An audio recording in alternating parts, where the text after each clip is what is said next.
Here in Lubbock, it may be a factor. The wind is almost blowing across the field, however, so until it changes, it may not make a big difference. Texas Tech won the toss. They elected to defer to the second half, and so junior John Davis out of Brandon, Mississippi will do the kicking off. Back deep, 34 on the left is Leland McElroy, and Billy Mitchell, 22 on the right, the receivers for the Aggies. It's cooled off considerably here. It was much warmer a couple of days ago. A cold front has come through, and with this 11 a.m. local time start, game time temperature expected to be right around 60 degrees.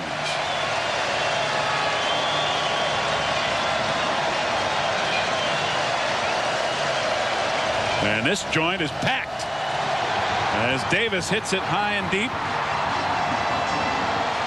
And out of the end zone comes Billy Mitchell. Good hole. Out to about the 23, knocked down by Donnie Taylor, number 49, one of the Tech linebackers. So Corey Pullock, now a sophomore, will lead the offense for the Aggies. This is what he's done this year, throwing the football, and as you can see, they don't throw very much. They go with big number 20 Rodney Thomas. More often than not, the tailback carries the football. Pullock, not a bad runner himself when they go to the option. They're in the I formation. Cliff Gross, the fullback, with Rodney Thomas behind him. From the 22, Thomas. Only a couple to about the 24. As that Red Raider 4-4 is there to meet him, led by Dwayne Bryant, the free safety, number 19, who was up quickly. Texas Tech went to the 4-4 this year in spring. What they want to do, basically, it's an 8-man front. 4 down linemen, 4 linebackers. One of the linebackers is actually a defensive back. For the Aggies, Greg Shorp is the go-to guy, the tight end, when they do throw the ball.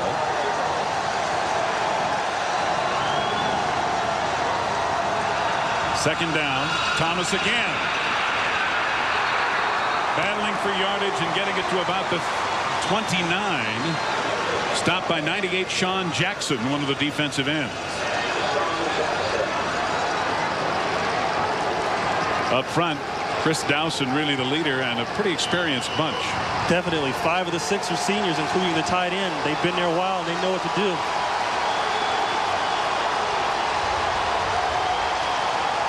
It is 3rd down and 3. A&M at their own 29 on the opening possession. And Pullock calls timeout. Well, we thought maybe this 4-4 defense that Tech was throwing up there would cause some problems. Maybe that's the case right here. Well, I think Pullock saw something he didn't like. It was in the 4-4, and he got out of it. Just northwest of Kalispell, Montana, there's a place where you can punch cattle instead of a time clock and discover what horsepower is really about. And guest ranch, where you can ride them and rope them like they used to. But if you go, you got to pull your own weight and pull out your Visa card. Because at Hargrave, they don't take the tin horns and they don't take American Express. Visa, it's everywhere you want to be.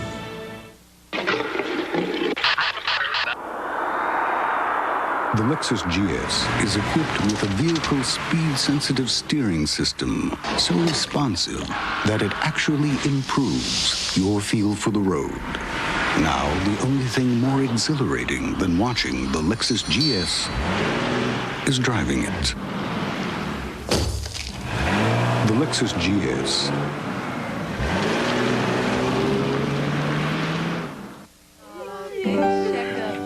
Tony and Diane get regular insurance checkups, just like they get regular medical checkups.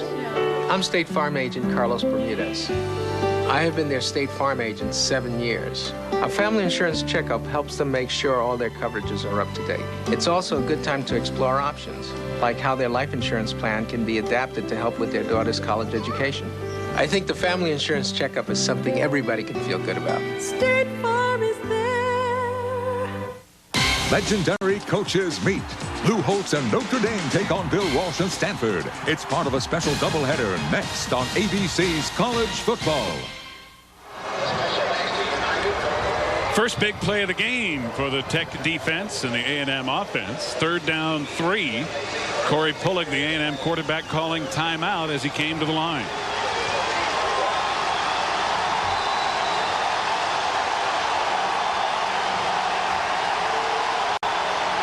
I'll tell you what, if this crowd stays into it like they are right now, it'll be a loud, long afternoon for the Aggies. It will. Leland McElroy in the backfield with Gross now. Matthews in motion. Pullig, incomplete. McElroy couldn't hold on to the low throw, covered by Sean Banks, number 46.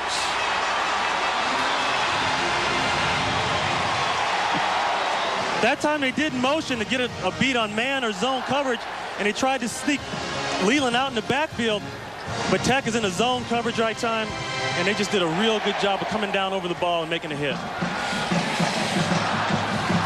So James Bennett is on to punt, and back to receive is Matt DeBuck, number 24.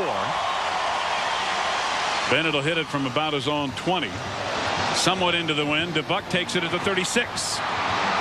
Gets by the first wave and is into the A&M territory at the 49. Fine return by Matt DeBuck, a redshirt freshman out of Fort Lauderdale, Florida. And I know that has got Dykes happy because he talked a lot about special teams. They've got to make an improvement.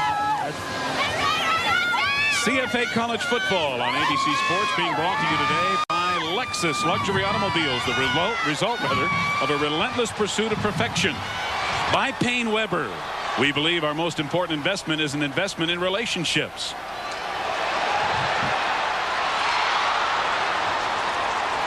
Incomplete.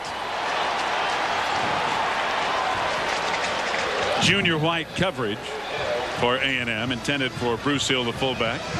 You're going to see a lot of this from Tech today. A rollout, sprint draw, fake. Hill is open. He's got to catch the football. And CFA football also brought to you by new advanced high-tech formula Quaker State Motor Oil. It's formulated for today's high-tech engines. Byron Morris, Bam Morris, the ball carrier.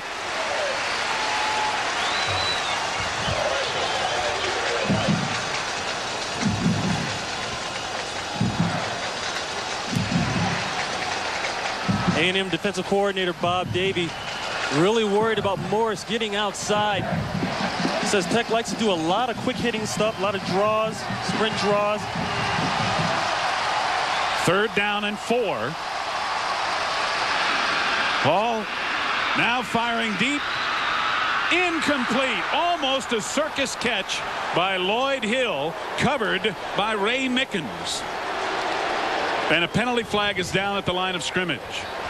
You know, they're kind of thinking, well, they'll go to the opposite side of the field away from Glenn, thinking, you know, maybe Mickens isn't the corner that Glenn is, but you know what? He's right in the position he needs to be here. And they call interference here, it looks like. Not on this play, but back at the line of scrimmage. That was a perfect play. Great hip pocket position. He turns, looks for the ball. There was nothing there. Good job of coverage.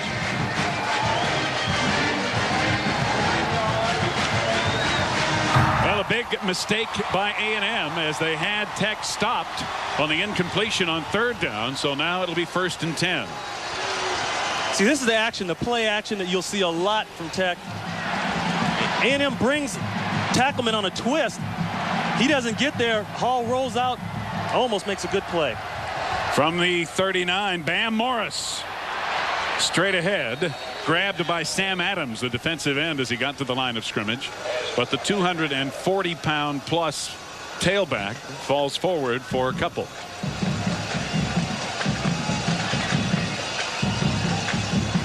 Here's a Red Raider offense, and of course the big man is the big man back there, Bam. Not too many people know he is 4th in the nation in rushing. He's averaging 6.7 yards a carry this year. He's got it again. Cutting back down to the 30. Junior White, the free safety, makes the stop. He was also tripped up by 56 Antonio Shorter, one of the linebackers. This Tech offensive line, they have been together a while now, and they work well together. They do a lot of slide protection. They don't let each other stay out there on a one-on-one situation. They open up some holes. Scott Fitzgerald getting the started guard with a good block on that play. to get Morris to a 3rd and 1. And here he goes again on the sweep. A&M with great defense as they fight through the blocks, led by Mike Hendricks, the strong safety, and cornerback Ray Mickens. They keep Morris from getting the first down. He may have even lost yardage. Tech never turned the outside linebacker right there at the top of the field, and as a result, he keeps leverage from the outside in, and now the running back has to wait and string it out, and by that time, his pursuit is there. The secondary's there. The other linemen are there. The running backs and tailbacks, they just don't have any place to go. They have to hit the ground. John Davis on to attempt a field goal. It is 4th down and 4. It'll be a 50-yard attempt. Out of the hold of Jason Clemens, the backup quarterback. And it just barely makes it.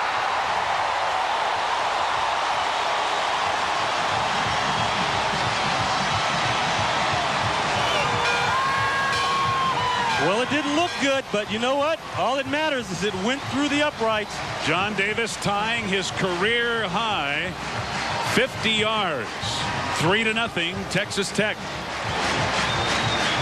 You know, they get some penetration from the outside and a good leap there by England. It's not a great kick. I'm surprised it didn't get blocked, but as you can see, it just makes it. The Red Raiders with the early lead.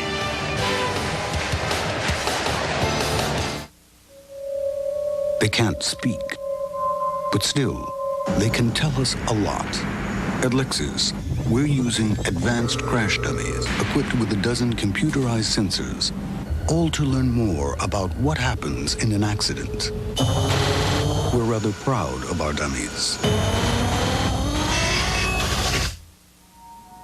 The better the dummy, the better the car. Imagine a cold medication so effective, one tablet keeps symptoms from coming back a full 24 hours. Introducing Effidac 24, the first cold tablet for consistent 24-hour relief. Look, Sudafed drops off after 6 hours, Tavist after 12. So your symptoms keep coming back. But just one Effidac gives consistent relief for 24 hours. So your symptoms don't come back. New 24-hour Effidac keeps cold symptoms from coming back.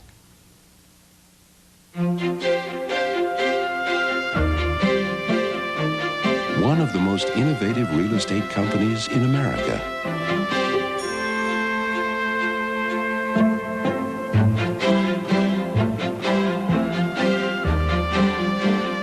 The leader in individual life insurance.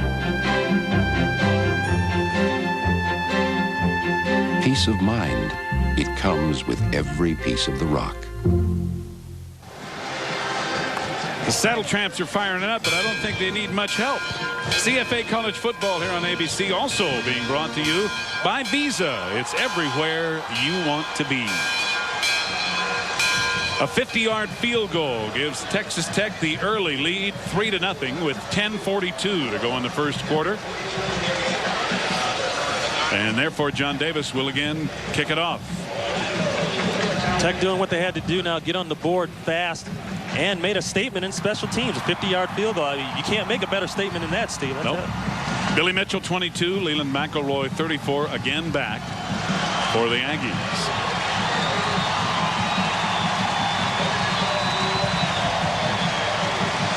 Jones Stadium is packed. The only seats they've had available are on the grass, which is at the north end zone. And you see them there in the background. Those folks bring blankets and take up what space is left. McElroy at the goal line. Just tripped up as he crosses the 20 by 32 George Ramsey, a redshirt freshman defensive back. Good play by Ramsey, or McElroy might have gotten a lot more. Yeah, he was real close to breaking at that time. He was getting ready to go to the outside. Good play. Get him by the shoestrings. It doesn't matter. Get him down. A 22-yard kickoff return for Leland McElroy, and A&M will be on offense at their own 21, their second possession. Cliff Gross and Rodney Thomas in the eye.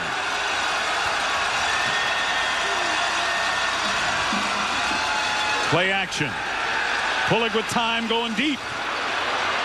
Intended for Harrison, but it's way overthrown. Tony Harrison, a senior out of Houston, covered quite well on the play.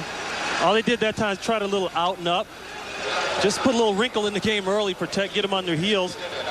Really had no chance at it. Very good coverage by the corner. Pullock does something smart, though. He sees it's not there. Throw it away. Don't make a dumb throw right now. Right here, the offense versus the defense. As you can see, A&M getting 4-16 a game, but Tech allowing 4-16. Goes to fullback. He's maybe 2 at the most. Zach Thomas, the leading tackler for the Red Raider defense, met him practically right in the hole. Tech feels like they have to make A&M pass the football. The biggest thing they do that everybody in the country knows is run the football well. If they think they can get them in the passing game and make them bring in an extra wide out, it'll be to their advantage.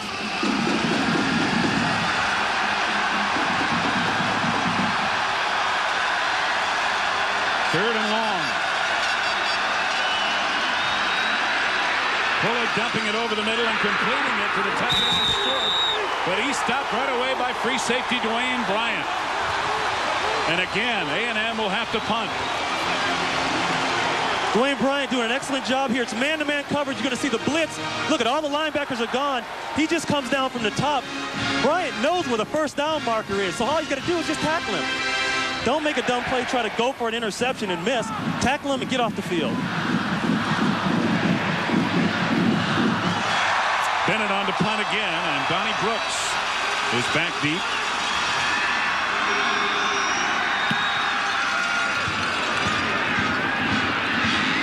Brooks from the 32, hit immediately. And knocked backwards a couple of yards. A 43-yard punt by Bennett and Steve Kenning. Number 36, backup safety, was down there to make the first hit. A&M, they're spread out all over the field. Good play that time. Well, as you know, I'm sure, there were 5 A&M players suspended. James Brooks and Billy Mitchell are back. They have served their suspensions. They are both eligible for this game. They were actually eligible last week. But there are still guys that are not able to play, including Greg Hill, Brian Mitchell, and Jesse Cox, who's out for the season. Hill and Brian Mitchell are available to the Aggies starting next week. Bam Morris bamming over the middle out to about the 34. He ran right into Reggie Graham, number 38. Yeah, he did run into Reggie Graham, and let's ask Reggie Graham how he feels about that. Hey, that's called bringing a load. Little guy like me, you know, I used to like to get down by the shoestrings and make those tackles. Cut their feet out from under.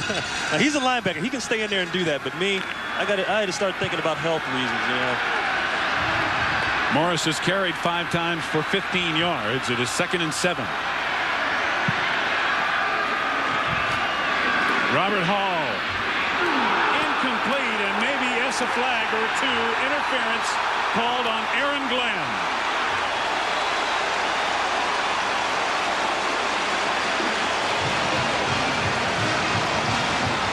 A&M brought the blitz that time. All the corners are manned up inside, no help. Glenn playing inside technique, but he lets the receiver get a little bit in front of him, and they call it right there with his right arm hooked on the inside arm of the receiver. Pretty obvious. That's an obvious call right there. Spot foul, less than 15 yards, first down. And the reason that's obvious, Steve, is because you could see that Glenn was impeding his ability to come across the field and get open. Mookie Mitchell that time, nicknamed Mookie, 5'9", runs a 4.3. And maybe it's a good idea that he hooked his inside arm, you know? Maybe that had something to do with it. 1st and 10 Tech at their own 47. Hall flipping a screen out to the fullback, Hill, and Bruce Hill down to the 33, knocked down by Sam Adams and Junior White. A huge first 5 yards on the screen to the fullback, Bruce Hill. Tech showing the balance now that they're noted for right here. This is called. You see Hill just releases outside. He pretends he's going to block first and then releases. And he's got so much room. Sam Adams on the hustle. That's a big-time play right there. He came from the defensive end position. chased him down, or he might have gotten more. Red Raiders first down. Ball to throw again. Again, it's complete this time to Lloyd Hill, who's driven out of bounds by Aaron Glenn after a short gain. Let's take a look at this wrecking crew defense that's been under some pressure here in the early going. There's the front three with Sam, Tackleman, and England. Sam Adams is a force. They are worried him on that tech line. The linebackers.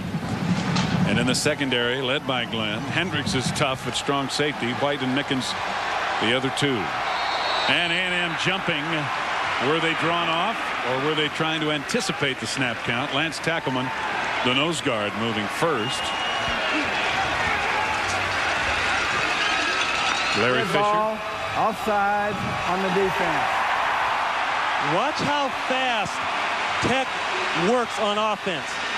You're going to see a lot of times Hall just walks to the line of scrimmage slowly and goes on the first sound. Defense has got to be ready for that. They've got to make all their adjustments and their checks before Tech breaks the huddle. They like to work at that tempo, and that's concerned A&M's defensive coaches as well. That was a third penalty against the Aggies for 25 yards, and it is now second and about a yard to go. Complete. Tony Miller dancing out of bounds with a first down at the 16. Mike Hendricks had the coverage, number 40. A&M in a 3-deep look that time. The strong safety, Hendricks, he has the slot to flat area. He'll stay in the middle of the field, then go to the flat right where Hall is throwing. He doesn't quite get out there far enough. You can see he's on the way right now. Miller makes a real good move right there. Gets back to the outside. Miller's just going to come down. That's called a hide corner route. He's going to hide in that section of the field. Hendricks misses him. Makes a good play. The fullback carries on first down from the 15. Bruce Hill tackled by Lance Tackleman and Sam Adams, but he gains about 5. He's near the 10. Hall doing a lot of checking at the line of scrimmage. Looking at the defense, looking at A&M's 34, 3 down linemen, 4 linebackers, and adjusting to what he sees. If he sees a 3 deep, he'll try to throw underneath. If he sees man, he'll try to drag him across the field and maybe go up top. Second down and about 5. Quarterback draw, but Hall goes nowhere. Great penetration by Eric England, number 92, the defensive end on the right side, who was not fooled. Now, we saw that in practice the other day, Steve. Whenever they send that receiver in motion in a trips formation, they were trying to work to the backside, but they had a mix-up somewhere. Hall does a smart thing. No, he just eats the ball. Peel it and eat it. Don't do anything stupid down here. You're in field goal range. Worst comes to worst, take your field goal, but don't do anything stupid. Third down, 10. Over the middle, almost intercepted and incomplete. It was intended for the tight end, Roger Korn. And Mike Hendricks, the strong safety, had the coverage and got a hand on the ball. So it'll be 4th and 10, but we have a penalty flag at the line of scrimmage.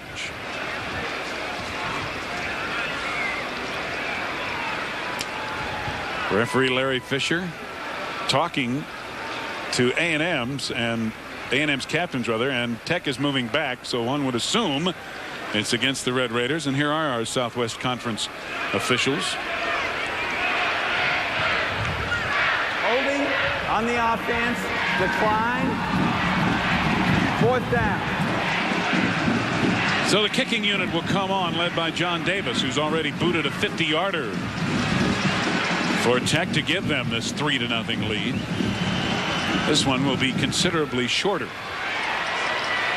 Again, Jason Clemens, backup quarterback, will do the holding. It'll be a 32-yard attempt.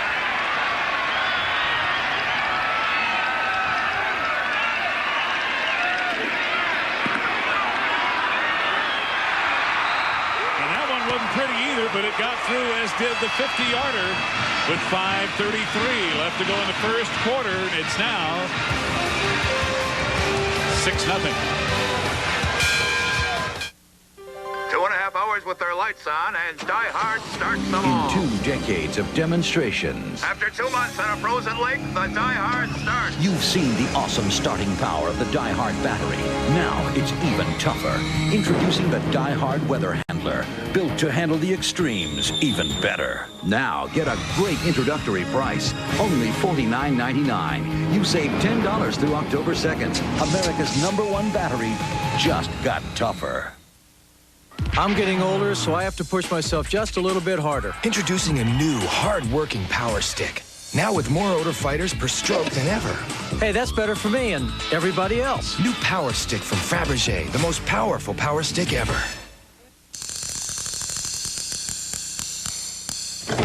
This Lexus LS 400 is about to shift from first to second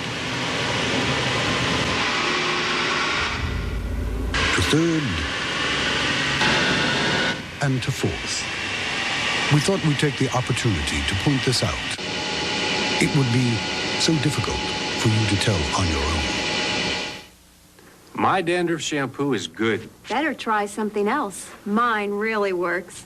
You'd better try something else, like Selsun Blue. Doctors recommend it more than all leading brands. Selsun Blue. Doctor recommended #1. Each team has a lot of tradition, and one of Texas Tech's tradition is Midnight Raider Run Thursday nights before Tech home games. The Saddle Tramps secretly gather in the night to decorate the entire campus with streamers. And the Midnight Yell is the Texas A&M pregame ritual. That's the night before the game when A&M students rally together to practice their traditional game yells. And there's Reveille, the 5th, another one of those traditions. The A&M mascot. He doesn't look too worried about things right now. 6-0. He figures, all right, it's all right. They'll come back. You know, a lot's been said about Tech's special teams, but look at so far, special teams is the only one on the board. That's right. That time they didn't have to go far. Davis will kick off. He's kicked the 2 field goals. Again, Billy Mitchell and Leland McElroy are back for the Aggies. Mitchell. From about the 8. Looking for help. Out to about the 40. Finally knocked down by Jerome Lang, number 36. See, there it is again. Tech just not doing a good job of tackling and not keeping outside contained. That time, Mitchell, he's running around from the inside to the outside, back inside. They got to do a better job of tackling and retaining. It's a 33-yard return.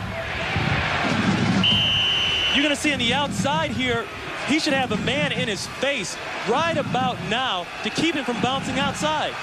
Number 2 gets boxed in. Now it's just a matter of bad tackling.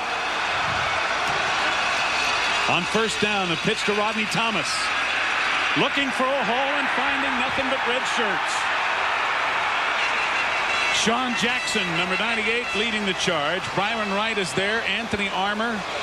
And up from the secondary, Marcus Coleman. See, that kind of play is contagious too, Steve. When you get that kind of intensity going and you're stopping people like that. There were 11 guys around the football. I mean, I don't know where the running back was. That's the kind of intensity he wanted. Yeah, he was buried. Well, Rodney Thomas has carried 3 times now, and he's gained just 9 yards. A&M still looking for a first down. They have it 2nd down and 8 from their own 42. Pulling with lots of time, completing it to Gene Lowry, hit immediately by Donnie Brooks, number 26. Lowry will play more than usual today because Ryan Matthews has a hamstring that is limiting his effectiveness. So Lowry, a sophomore out of Kilgore, Texas, gets a start. One problem with the 44 defense is that you got to keep your corners in man all day long. Right now, good coverage. I mean, he runs a 7-yard in route. Make the tackle, line it up, do it again. That's a hard play to stop. Timeout for the officials as they're going to measure. It's close enough that they want to bring the sticks in to make sure. You know, as a corner right now, it takes a lot of patience to not get frustrated with catches like that and know that, hey, that's going to take them a while to get down the football field. And, you know, that's the kind of thing that's not going to make highlights at the end of the day. Nope, but it moves the ball. Now it's 3rd and about a foot. The ball just short of midfield. R.C. Slocum And Spike Dykes. Spike is actually William Taylor Dykes. And RC stands for Richard Copeland.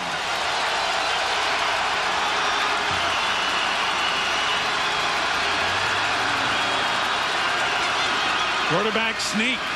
Pulig appears to have much more than he needs. It looks to be close to the Tech 49. A&M in Texas Tech territory for the first time with a first down.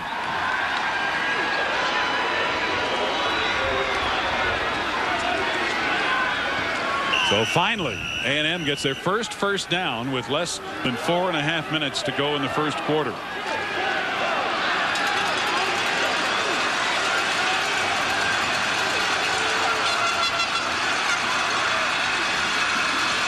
Play action. Incomplete. Greg Shorp, the tight end, had it, but it came out, and again it was free safety Dwayne Bryant, 19, on the coverage.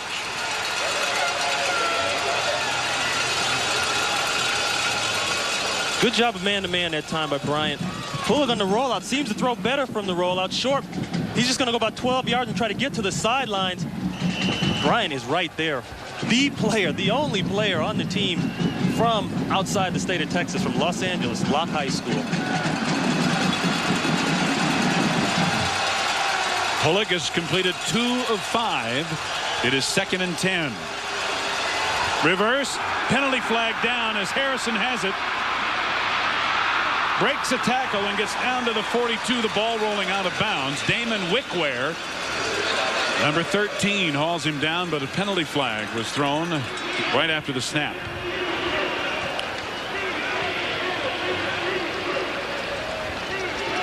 Yeah, motion. Usually when you have trick plays and end arounds, quite often the penalty is motion. You get 2 guys moving or something.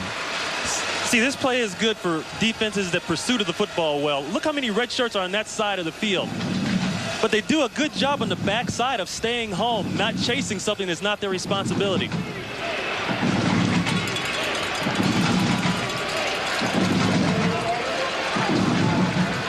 You know, Bob Toledo, the offensive coordinator for A&M, one thing he was concerned about is that Tech in this 44, it's 7 on 8. There's always one extra man that they can't account for to block. Tech going for the three-peat. 4th penalty against the Aggies, however. 2nd and 15. Play action again. Pulig throwing incomplete. Penalty flag and interference is going to be called as the pass was intended for the fullback Cliff Gross, and Zach Thomas, the linebacker, grabbed him.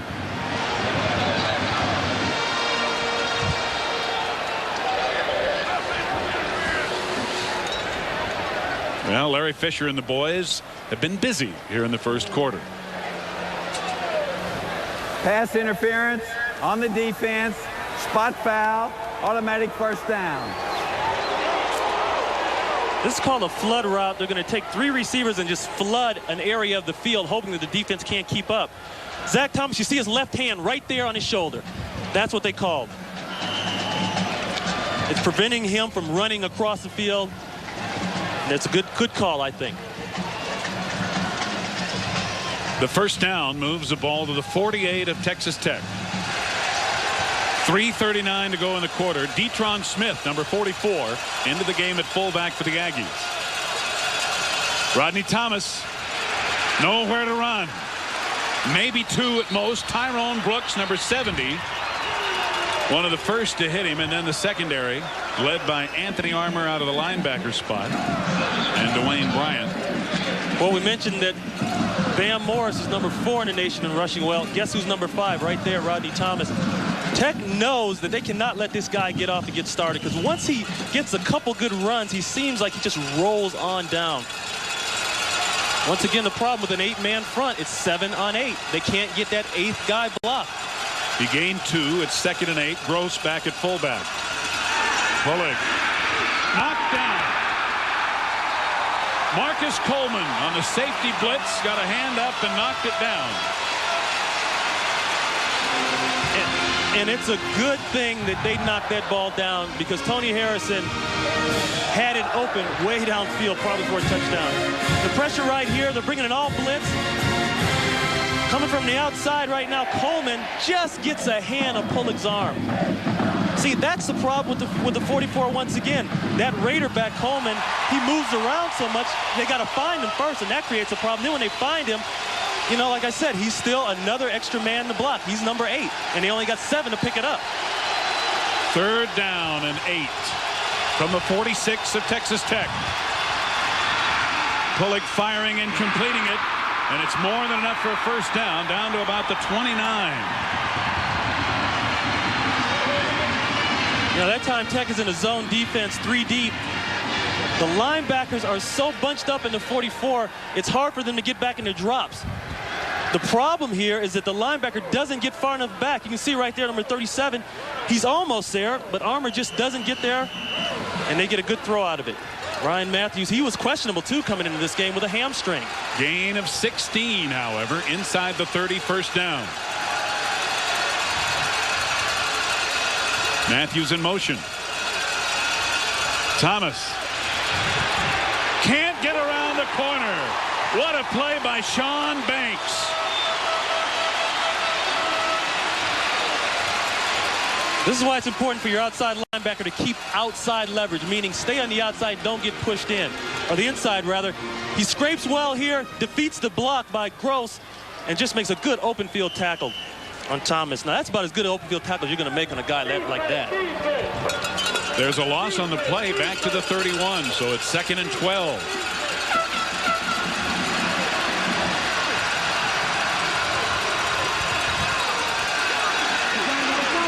Pulick looking and incomplete.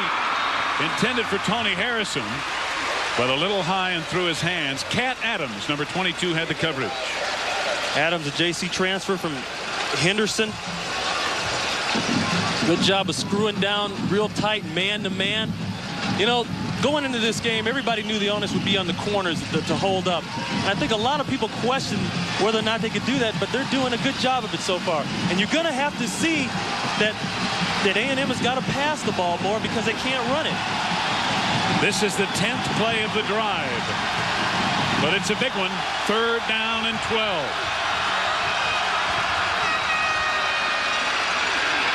Pulick will run.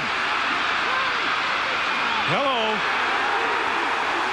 I don't think he ever saw Zach Thomas, and Anthony Armour finished him off. Pulick had nowhere to throw the football. He did the right thing. Take off and run it. That's a coverage. That's basically a coverage sack. I mean, he didn't get sacked, but as far as I'm concerned, that's a coverage sack. He sat back there. He had all the time in the world. We talked about the offensive line of A&M giving him the protection he needs. He looks. He's got to take off. Offensive coaches would rather see that than make a bad throw. So Terry Venetoulias is on, attempting a 50-yard field goal, a 45-yard field goal, and it's good. And he had a lot of room to go, too. He kicked that one pretty much into the wind as well. Into the wind. Just a second, less than a minute to play in the first quarter. And the defenses have been very much in evidence as it's a battle of field goals so far. Venetoulias with a 45-yarder and Tech with a 3-point lead. No real pressure on him. He's got time to kick on rhythm. Steve, look how much he has left. Where's the ball? It's up. Well, it's up there somewhere. It's headed for the sun. I'm telling you, he got all of that one. It's up there by Albuquerque or something. Headed for Amarillo.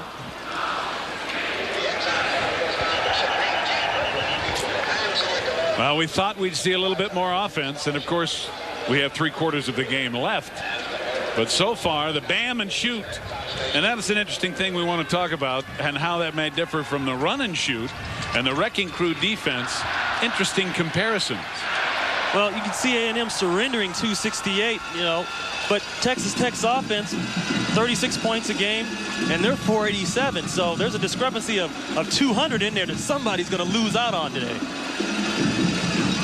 And they've shown that they can move the ball against just about anybody. They went up to Nebraska and had the Cornhuskers in trouble late in that game. Gained a bunch of yardage. Back deep, Metric McHenry, number 9, getting a chance to run back kicks for the first time. And Donnie Brooks. And Steve, this is the area where Tech has had most of their problems in the kickoff return. They've had a lot of fumbles, and just basically some poor returns. McHenry will take it about 5 yards deep. He will not run it out.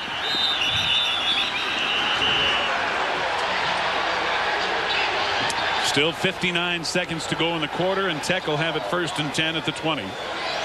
And a reminder, coming up Monday night here on ABC Sports, an NFC-AFC showdown. Dan Marino, Air Marino and the Fish. The Miami Dolphins battling to stay on top in the tight AFC East. Will be hosting the hungry Washington Redskins of the NFC. That's live at 8 Central, 7 Mountain. ABC's NFL Monday Night Football.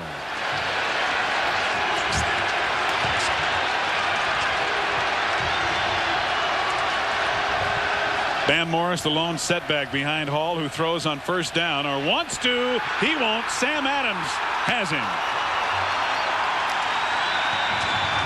A&M in the zone coverage 3 deep. They have a man for the outside third and the middle third of the field. Hall can't hold the football that long. He's got to either take off with it or try to find somebody open down the field. Adams, a force from the outside. He's really got the Tech coaches worried. He just comes from the outside so fast. A lot of the coaches think that he'll be the type of player in the NFL who will stay around for 12, 15 years just because of his ability to get to the passer. Well, he lost 7, so it's 2nd and 17. Hall trying to set up the screen, but the pressure gets to him. Brought down by Eric England, number 92. He got pressure. Forced him out of there earlier before he could set it up, and the clock will run out to end the 1st quarter. The Kickers have been doing it. Texas Tech with 2 field goals to lead Texas A&M at the end of the 1st quarter, 6-3.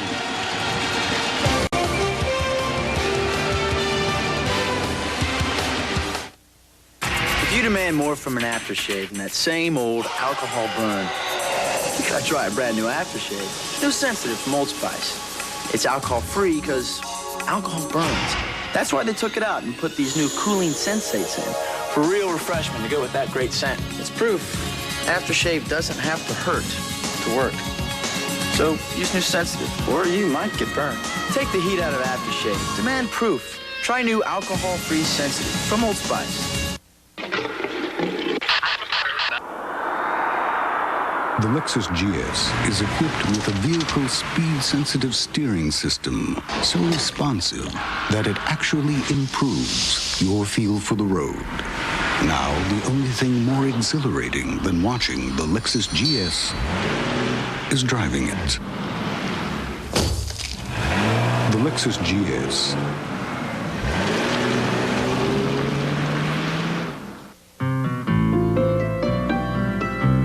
There are lots of reasons to buy life insurance. Here are 2 great ones. I'm State Farm Agent Mike Foy. As the Goff family has grown, so have their life insurance needs. That's why we get together for family insurance checkups. I make sure to explain all the options, then they decide on the plan that's right for them. Ask your State Farm agent for a family insurance checkup. It's a great way to learn about life. Wouldn't it be great if you were stranded on a desert island with a beautiful woman named Betty? Cool. And while scouting the island, you were suddenly surrounded. You! But then they noticed your shoes. You! Great one! Booga, booga! So they gave you gifts. Keystone! Keystone Light and Keystone Dry. Specially lined for really smooth. Bottle beer taste in can! Quitting time! Wouldn't that be great?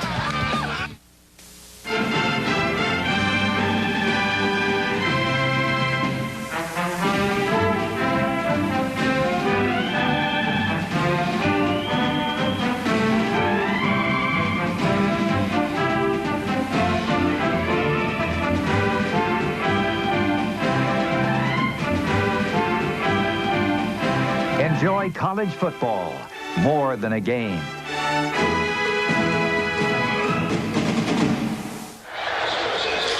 You know, Sam Adams showing why he's all Southwest Conference here. He's going to jump up and stop the throw from being made, and then he's going to go ahead and sack the quarterback. A force. That's all you can say, Steve. A force on the outside, and every team's got to have one.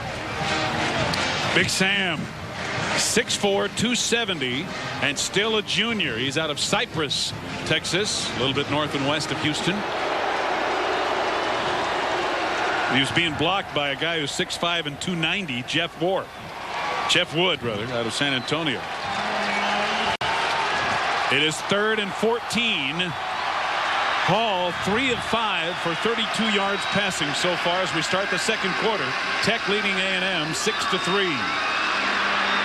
Hall looking again, forcing it, and it's incomplete. It was intended for Hill, and he was darn lucky it wasn't intercepted. Ray Mickens right there, and he had help.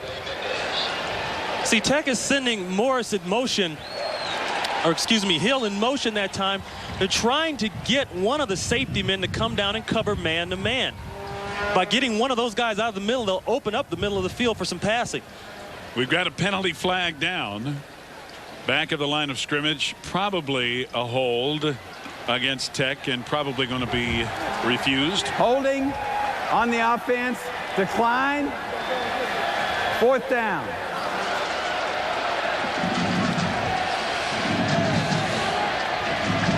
So Tech will kick it away. Robert King on to do the punting, averaging right at 41 yards, and the best in the country so far, Aaron Glenn. Back for the Aggies, he's at his own 45.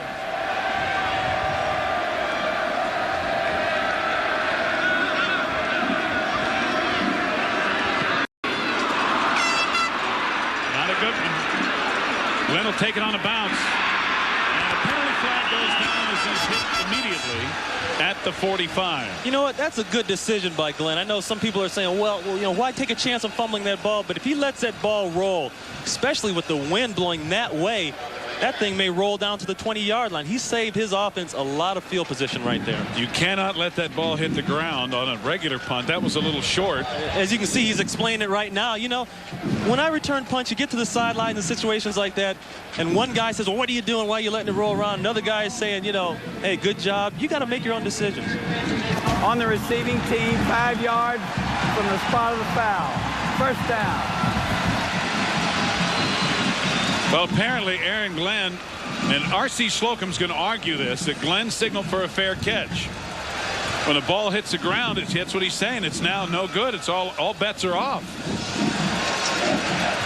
And Slocum trying to argue that there shouldn't be a penalty assessed. See, what the problem is that the refs are saying he made a fair catch signal, but what Slocum is arguing is that Glenn was just telling everybody to get away. Get away from the ball. And he's right. That's a good point. On 1st down, Leland McElroy, the ball carrier. And he does not go far. Donnie Taylor, 49, who's having a pretty good game, again leading the charge. Tech does not believe that A&M can hurt them passing the football. We see Ryan Matthews, he's in and out of the game, being replaced by Laurie. Not to say they don't have the receivers in the game, but they don't have what they used to have. In the backfield now, Detron Smith at fullback along with McElroy. Pullick flipping it out to McElroy. Flag down as we're going to have an illegal block. Anthony Armour, 37, finally on the stop of McElroy, but back inside the 40. Somebody hit somebody from behind. Looks like they're going to try to call a clip on Collins. And I don't see it.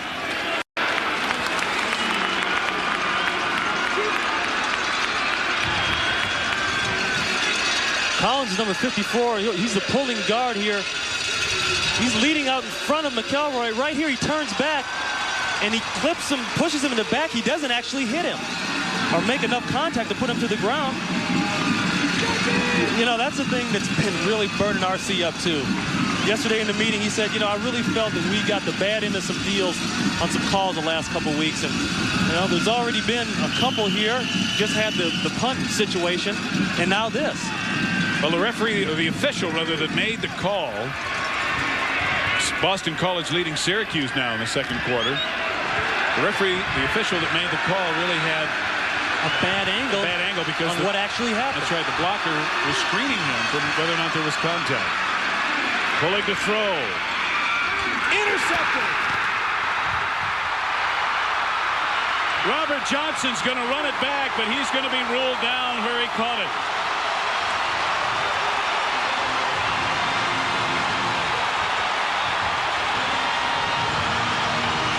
You know, that ball looked like it should have been caught, first of all, by the receiver. I'm not taking anything away from Johnson. He makes a great catch. And Tech defense picks up their first interception of the season. Right here inside the slot position, Lowry's going to come down and run it deep out. It's a bad throw. He just put it right in Johnson's hands.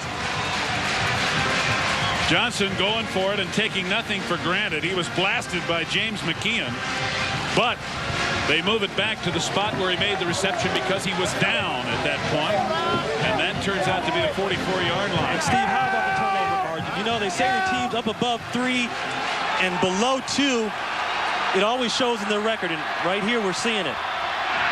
Bam Morris on the pitch. He just ran right over Billy Mitchell and knocked Mitchell's helmet off in the process. There's a little mismatch there. Mitchell's 185 and Morris is about 240. Well, the media guy says 245, but, you know, we were down there in practice, and he looks about 250, 255. And I tell you, as a DB, that's the one thing you don't want to have your... First of all, you don't want to be stiff-armed. Second of all, you don't want to have your helmet taken up. I mean, that's embarrassing. Look, granted, Morris is a low. He will get into you. They don't call him Bam for no reason, but... you got to protect yourself a little bit better than that. 6 carries, 21 yards for the big Bammer. It is now 2nd down 4. Pitch again to Morris. Cutting back. And this time they bring some people and stop him just about at the line of scrimmage. Jason Atkinson, 43, and 37, Larry Jackson leading the charge. Hey, tonight, Eddie Murphy's back. Just the way you love him in the original Beverly Hills Cop on the ABC Saturday Night Movie. And then Ted Shackelford guests on the Commish as a civic leader gone bad. All tonight on ABC. Beverly Hills Cop and the Commish beginning at 8, 7 Central. 3rd down and 4. And Hall with plenty of time flipping it out and incomplete. It would have been enough for the 1st down as he led the receiver just a little too much. Roger Korn, the tight end, covered by Steve Solari, number 94, the outside linebacker. You know, give Solari a lot of credit on that play because he was in between what is called the throwing lane, in between the receiver and the quarterback. The quarterback cannot get a good vision point on the receiver, so therefore he has to loft the football. Just enough loft on it that Korn, the tight end, couldn't get a hold of it. Great play by Solari. So it brings up 4th down. And in the first quarter, this game was about as even as it could be statistically. Yeah, but you know what? That is to A&M's disadvantage because the longer Tech stays into this thing, and we know how tough they are down here in Lubbock, when they stay into this thing, that's going to hurt A&M in the long run. Tech just took a delay of game penalty pretty much on purpose to move the ball back. Defense declines the penalty. Repeat the down. And A&M will have nothing of that. It used to be you couldn't have the option of declining it. Right. And A&M doing the smart thing, saying, no, we're going to make it tight for you to make that kick. So Robert King will not get the extra 5 yards to try to put it out inside the 10. Aaron Glenn back on his 10. And King punching it for the left corner. He gets it. The 4. A 34-yard punt, but more importantly, it's at the 4-yard line when we return with 12:31 remaining in the 2nd quarter.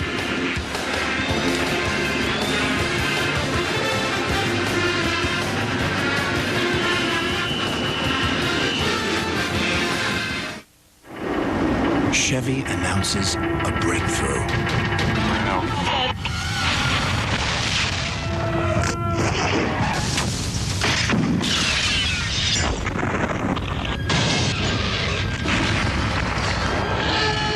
Introducing the 94 Chevy S-Series Extended Cab, so new from the inside out. Everything else is history.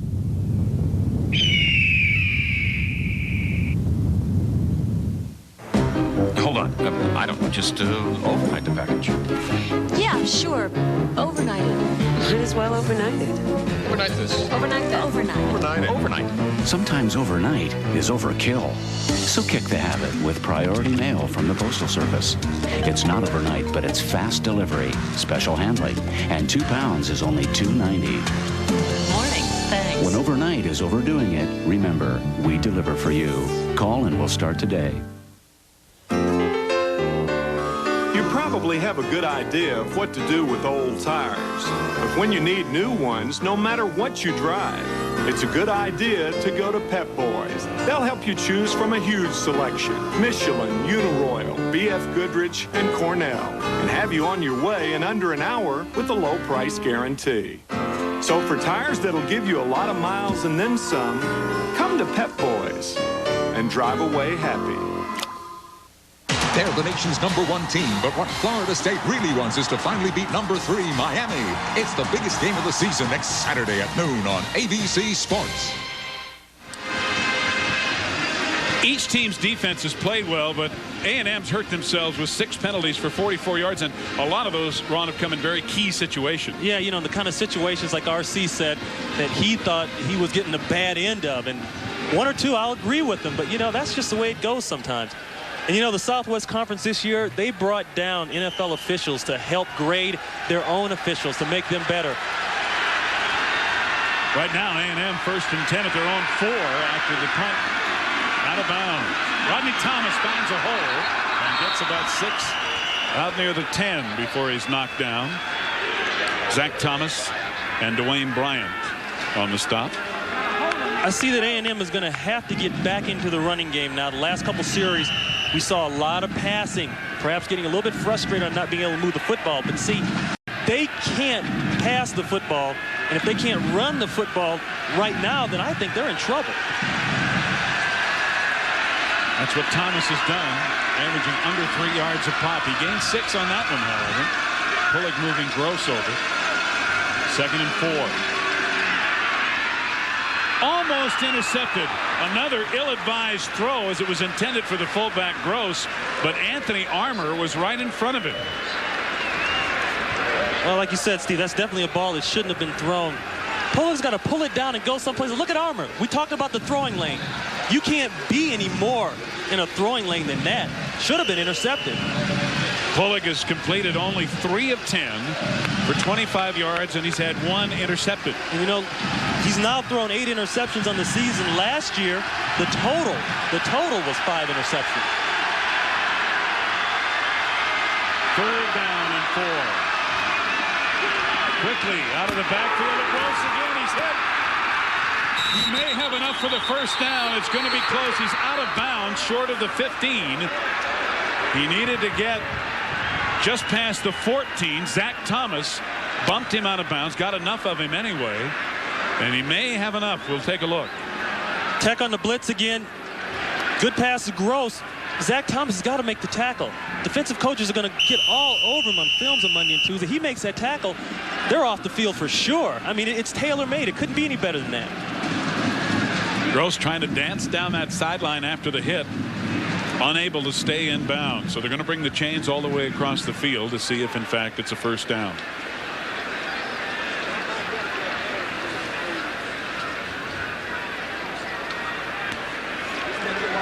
And it is enough. Those are the kind of plays as a defenseman that, you know, you kick yourself the rest of the game. You got to try to get it out of your head. Well, good second effort by Gross. And a reminder that at the conclusion of today's game, we're going to be selecting a Chevrolet Most Valuable Player of the game from each team. And for the 23rd year through the Chevrolet Scholarship Program, $1,000 will be donated to the General Scholarship Fund of each school. 1st and 10 from the 14.5. Pullig over the middle. Almost picked off. Donnie Taylor, number 49, got a hand on it and then went for the ball. As it falls incomplete, it'll be 2nd and 10.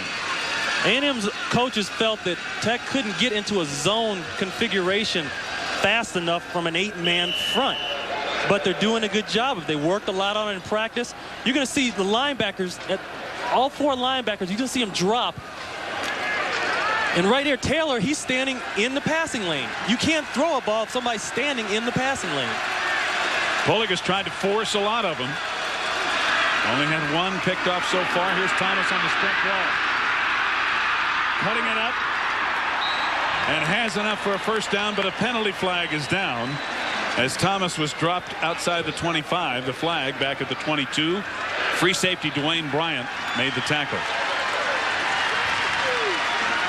Holding against the Aggies. And another big penalty. The penalties continue to hurt A&M thus far. They've got to get away from that. That is such a bad habit. And you know, Steve, it gets worse as the game goes on, especially in a game like this. Holding during the run on the offense, 10 yards from the spot of the foul. Repeat second down. Well, that'll move the ball back to the 12. As they had without the penalty, they would have had a first down at about the 26. Now they're looking at second down and 12 at the 12.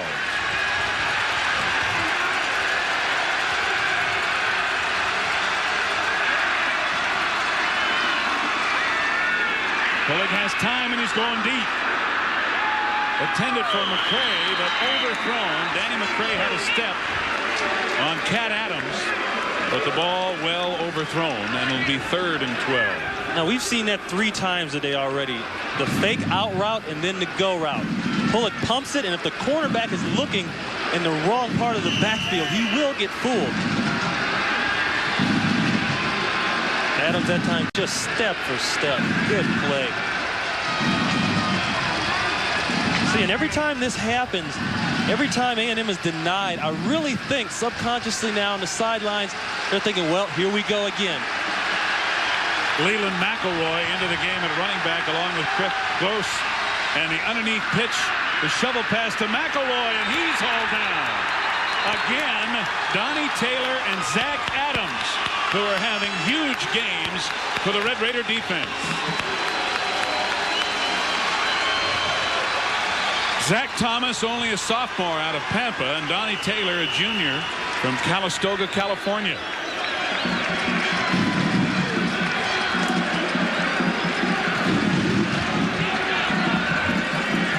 James Bennett on to punt. Matt DeBuck back for the Raiders at his own 45. Good kick. DeBuck driven all the way back to the 31. Trying to get across the field. He won't go anywhere. Dropped back to the 26 by Dennis Allen, number 39, the sophomore out of Hurst, Texas. 10:15 to go, a 55-yard punt. The Kickers are dominating the game so far. Hitachi. They make, Oh, great shot. Now, what was I saying? Hitachi makes camcorders and 20,000 other products worth celebrating. Hitachi. Hitachi. Oh, wait, I should know what they make. I mean, I shop all the time. Hitachi makes escalators and 20,000 other sophisticated products. Hitachi. 2 summers, 2 winters, 2 springs, 2 falls. All this, just $2.99 a month. The S-Blazer 2-year lease. Why drive an imitation when you can drive the vehicle that originated the species? Chevy S-Blazer. Wouldn't it be great if you were stranded on a desert island with a beautiful woman named Betty? Cool. And while scouting the island, you were suddenly surrounded. You! But then they noticed your shoes. You! Great one! Booga, booga! So they gave you gifts. Keystone! Keystone Light, and Keystone Dry. Specially lined for really smooth. Bottle beer taste and care! Quitting time! Wouldn't that be great? You know, A&M is noted for their 12th man on special teams, but, you know, when you come down to Lubbock, you got to watch out for the 12th man on Tech's team. Sometimes he's not always on the field. Boom. There's a little mismatch. Mr. Biggers. He played for the Red Raiders last year, and he's bigger than most. Terry Biggers standing on the sideline. I think I would have said excuse me to him after he knocked me down. He looks pretty happy about it. Charlie Biggers. Charlie Biggers met Mr. McRae with an elbow and very nonchalantly knocked him right on his rear end. Reiner's happy about that. Yeah, he's real happy about that hit. Look at him. He's smiling. Yeah, that was a good hit. That's Cole Reiners, and he is the 12th man that A&M brought with him. Well, Tech has the ball, 1st and 10 at their own 28. They lead it 6-3. Here in the second quarter, Bam Morris nowhere to run. The Aggies are right there to stop it up. He maybe falls forward for 2. Sam Adams on the defensive side playing tough. Plus 500 total offense, but today 51 yards. That's what happens though when you come down here. Like RC said, hey, I know what I'm in for. We know what we're in for. Both defenses playing great. Red Raiders up against that wrecking crew. They lead, but they haven't gained much. Hall rolling, firing, incomplete. Aaron Glenn had the coverage on Tony Miller. See what Hall reads now, because it's a run and shoot concept basically, even though they don't use run and shoot people, meaning more wideouts in the game. But when he gets to the line of scrimmage, he's going to try to read how many people are in between the 2 tackles on defense. If he counts 6 or less, he's going to run the football. If he counts 7 or more, he's going to pass. That's why you see him up to the line so slow. Look at him. He's watching right now. 3rd down and 8. A lot of 3rd and longs today. Good protection for Hall, and he has it complete to Tony Miller. Miller looking for the 1st down, and he has it at about the 40. Mike Hendricks, number 40, the strong safety, and 37, Larry Jackson, hem him in. But a big play, big 3rd down conversion for the Red Raiders.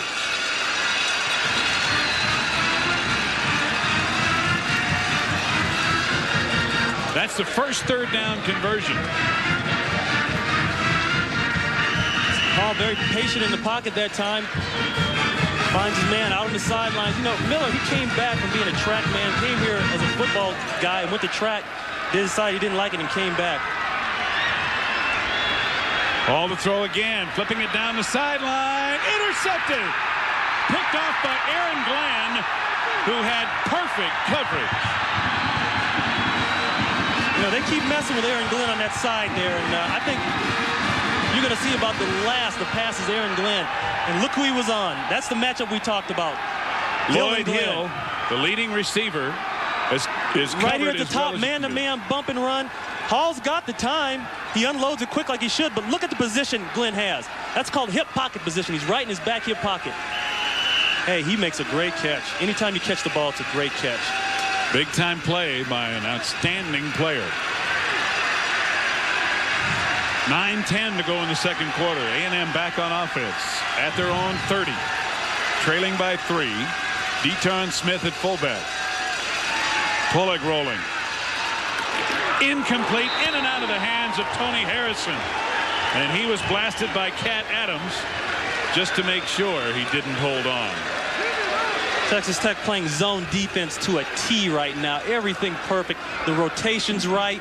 And when in the zone defense, that ball is thrown, people got to come running to it and make a hit. Knock that ball out of there. Spike Dykes has got his defense, this 4-4, doing what he wanted it to do. Controlling A&M's running game and making them go to the air where they are far, far less effective. Pulig has only completed 5 of 15. Got lots of time. Incomplete, intended for Harrison, and flags fly on interference, covered by Bryant, the free safety. You know, that's a shame too, because Bryant could have intercepted the ball.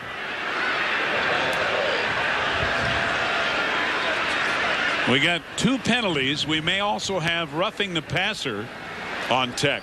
All they're trying to do is get about a 12-yard deep in from the receiver on the left side. He's got it. But Bryant is there right now, and he makes contact with him, and they're going to call it. I think Damon Wickware, number 13, also blasted Pulig after he released the ball. Because there's a flag back there as well, and Wickware had shaken his man and had a bead on the quarterback.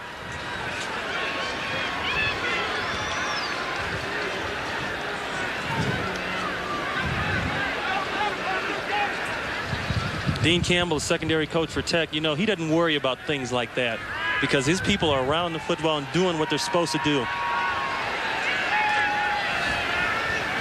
Defensive pass interference, 15 yards. It was also a personal foul, roughing the passer. Both penalties yield the same distance. First down. So no double jeopardy, just a 15-yard penalty out to the 45 of A&M, where the Aggies now have another first down.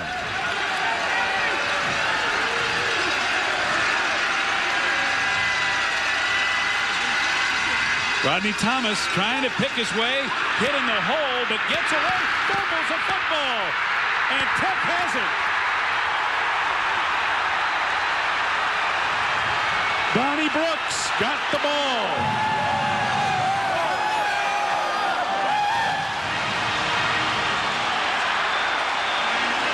You know, lots been said about Thomas. He does an excellent job of running and passing.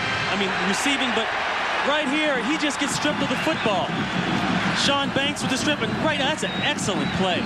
Pick the ball up, run with it, try to make something happen. Donnie Brooks. Zach Thomas met him in the hole. He shook off Zach Thomas. Then Sean Banks knocked him and the ball separate ways, and Donnie Brooks picked it up. So Tech with a big break. From the A&M 43, Bam Morris breaking tackles. First down.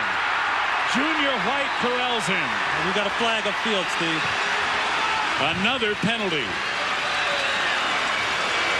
I'll tell you what, Larry Fisher, the referee, is getting more airtime than anybody else around here today. They have been busy. This may have happened after the play. Nope, illegal block on the run. So that'll take away the first down run by Bam Morris and move the Red Raiders back.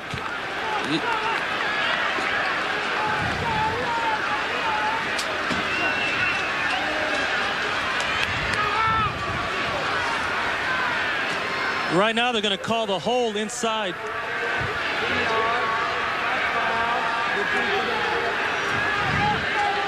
I believe they call the hold inside there. Atkinson, the linebacker, was held. But you know, a guy like that, 250, can cut like that, accelerate. Boy, that's hard to believe. No penalties again playing a part. Tech starting to get their share now as they get the first down run wiped out. It's 1st and 17. Hall nowhere to go. Good defense by A&M. And Antonio Shorter, number 56, brings him down. Well, we want to remind you, another good one coming your way in the second half of our doubleheader. Coming up next, two coaching legends will be squaring off. Lou Holtz and Notre Dame going into Palo Alto to take on Bill Walsh and the Stanford Cardinal. Remember that Notre Dame-Stanford game last year? That's coming up next, right here on ABC Sports. 2nd and 16 as Hall gained one, and he's running now in trouble. The ball is free. Is it ruled a fumble? No, the referee says he was down. Billy Mitchell was all over him. Larry Jackson, 37, came up with the ball, but they're going to rule that Hall was down at the 39. The pressure now coming from the left side of the formation. Both linebackers blitz, and then from the outside, the pressure causes a fumble.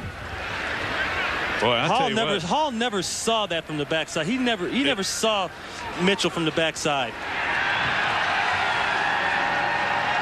Now see, this should be a fumble. Looks like he's a fumble not to on me. the ground. His knee is not touched. Boy, the wrecking crew wrecking him up.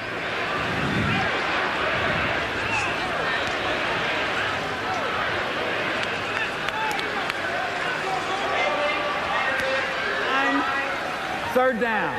Well, holding was called on Tech, but they obviously, A&M declining the penalty. But again, R.C. Slocum could make a case that, you know, hey, there's another call. It really there it is. Could have gone the other way. I don't know. Guess he's snaked it a little bit down here. Tech retains possession, but it is 3rd down and 27 as they are inside their 40. Hall under pressure again, gets it away long. Miller has it out of bounds. Out of bounds. Jonathan Greer had the coverage on Tony Miller. But Miller caught it out of bounds. What a throw, though, by Hall. Great throw. He put it right where he's got to put it. The problem is at the line of scrimmage, the receiver gets pushed out about a foot. And you think that foot matters later on? I'd say it does. Texas Tech will punt it away. Robert King. With Aaron Glenn back, and Aaron driven back to about the 11. He's got room. Making a miss. About the 32. That's why he leads the conference in punt returns. A 49-yard kick. 7:07 to go in the second quarter. A 3-point game. It seems these days folks are taking a new look at their priorities. With that in mind, Chevy brings you the roomiest full-size pickup ever made, so that family can come first and work second. The extended cab from Chevrolet. Chevy, the most dependable, longest-lasting trucks on the road. I had a good run in football, but in real life, you can't run forever. So after football, I went back and got my master's in education. You see, one great running back can change a football game, but one great teacher can change dozens of lives forever. The Hitachi Promise of Tomorrow program gives teaching scholarships to students at all 67 College Football Association members. Coaches have inspired me. My friends have inspired me. But nobody is more inspiring to me than a great teacher. When I graduate, I want to be president. Secretary of Treasury, Secretary of State, Secretary of Education, HUD Secretary, Secretary of Energy, Secretary of Treasury. Well, that's okay. Secretaries really run things anyway. At the schools of the Southwest Conference, ordinary men and women learn to be extraordinary.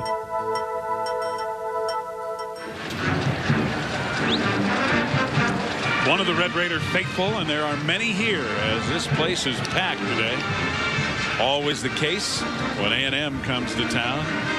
Texas Tech wants to beat Texas A&M as much or more so than any other team in the Southwest Conference. Yeah, they woke us up again last night.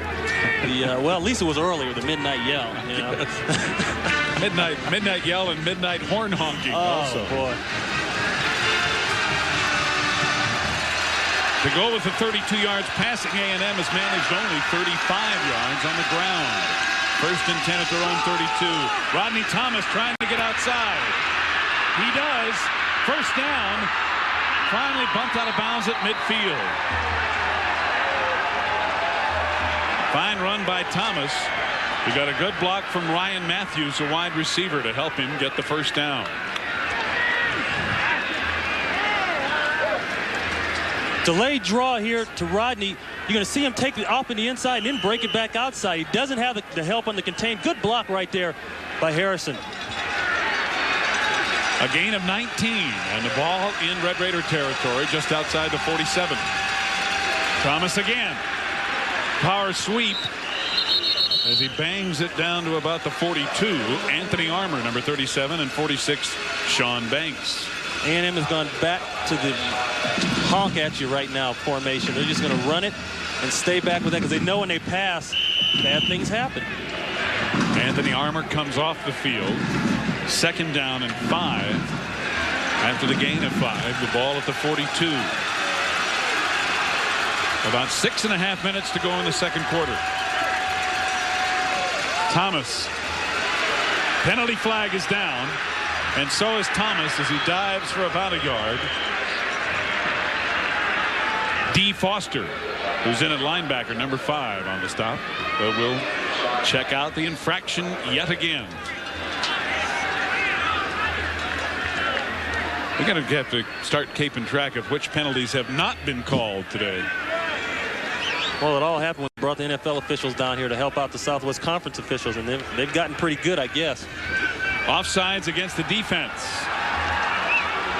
So Pullig will get the option. I think Thomas gained about 5. It may be a push here.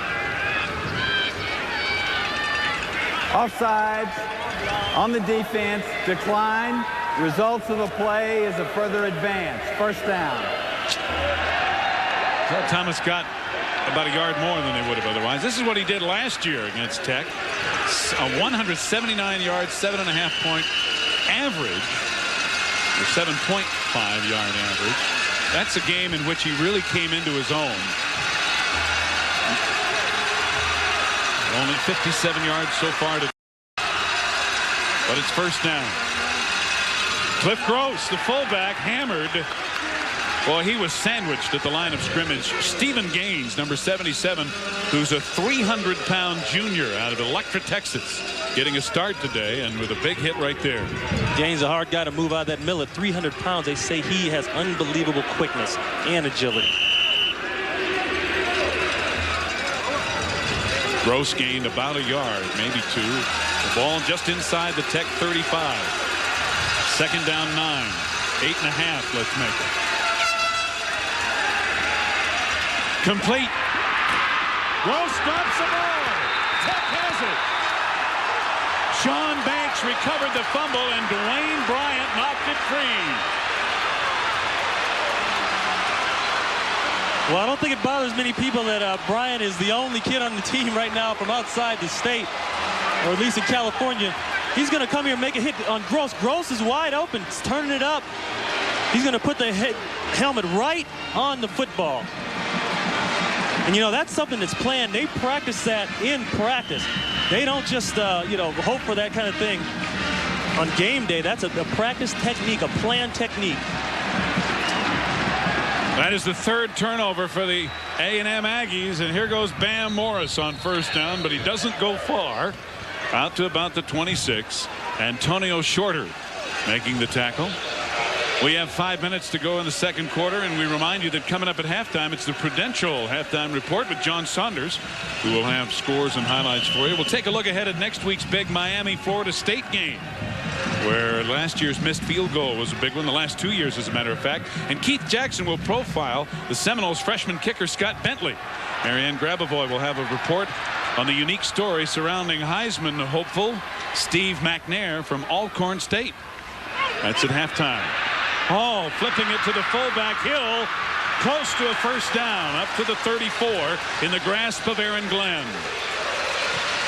You know, Tech knows that in the secondary and in the linebacking core of A&M, they've got so much speed. That play right there, a fake delay draw and a rollout, is designed to get those guys running in one direction and then coming back the other way. Close enough for them to check it out with the chains on the far sideline. 4:17 left to go in the half. Still, Texas Tech 6, Texas A&M 3 on 3 field goals. And that's how short they are.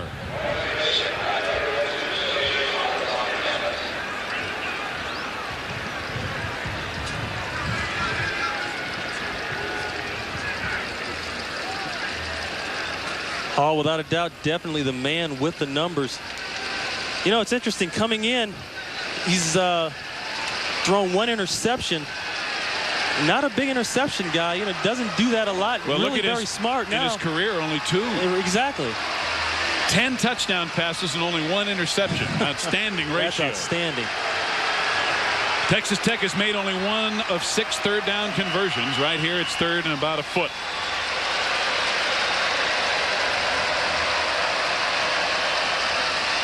Quarterback sneak. Going to be close. Hall appears to have gotten the ball to the 35, which is more than he needed. Eric England, along with Larry Jackson, trying to jam up the middle there. But it is a first down just outside the 35. You know, now it's kind of a ball control thing. 4 minutes and running till halftime. Tech is content, I think, to just hold on to the ball, go down the field, and at worst, get a field goal.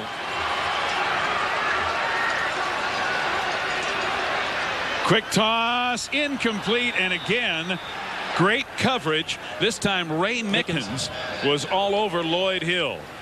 Mickens, one of the things, as you well know, being a defensive back, Ron, where you put that body is a big part of pass coverage. See, bump and run is a weapon. You know, it's not something that you just use when you don't have anything else to use. We can't see it, but Mickens gets a good jam like before, and he's running. Well, look at the receiver has to come in through his body to catch the football. Watch his feet. He stays inside. Look at right there. He gets the hands on him, and that's all he needs. Lloyd Hill had to work just to get off the line of scrimmage. Excellent football play. Robert Hall on the delay. Bam Morris to about the 39, and that's all. Antonio Shorter, number 56, the first to hit him.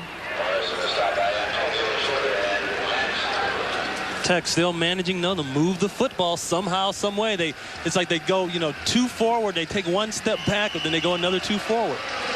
Penalties and turnovers have played mightily during the first half. It is now 3rd down 6. Texas Tech at their own 39.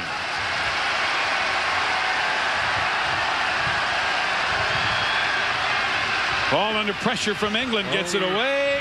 Incomplete, almost intercepted by Mike Hendricks. See, that time they brought Mitchell, the inside cornerback, they brought him on the blitz, and the pressure made Hall have to loft that ball a little higher than he wanted. Actually, now that ball should have been intercepted. He put that ball a little bit too high up in the air. And it kind of hung up in that wind also. Hall is 5 for 14 passing for just 48 yards. So Robert King will come on to kick it away, and Aaron Glenn, as usual, is back for the Aggies. Good play on a short hop snap by King. Glenn has some room from the 20. And now is going to be able to get outside. Looking for help. He's up to midfield again. He makes the most out of the least. Robert Johnson, a backup strong safety, or the starting strong safety, number 7, made the tackle. Under 3 minutes to go in the first half. Saturday Eddie's back. Yes. In one of your all-time favorites. I ain't falling for no banana in my tailpipe. The original Beverly Hills Cop, Saturday. If you haven't seen Lois and Clark, Faster than a speeding bullet. tomorrow is your chance More powerful than a locomotive. to catch a real winner. Able to leap tall buildings in a single bound. The S-Man. Lois and Clark, Sounds like a job for Superman. tomorrow at 8, 7 Central. Well, King got off a 41-yard punt, but Aaron Glenn brought it back 30 yards, so a net of only 11. Any doubt in your mind why he's the nation's #1 punt returner? No. And you know what's hard, too, is a lot of people don't realize that he plays corner, of course, and then right after a series, he's got to go back and return the punt. Yep. Now, you're back there, you're tired, and now you have to do one of the hardest things in the game of football, catch a punt. Look at the total yards here. A&M has the advantage. Tech has really controlled the possession of the ball as penalties and turnovers have hurt the Aggies. Tech, of course, leads in the most important category on the scoreboard 6-3. But A&M now with 2:51 to go in the half with great field position as they start 1st and 10 at their own 49. Could be the most crucial series right now for the Tech defense. Pulling, lots of time, looking for Matthews, and underthrew him dramatically. He's lucky that that ball's not picked off by Donnie Brooks.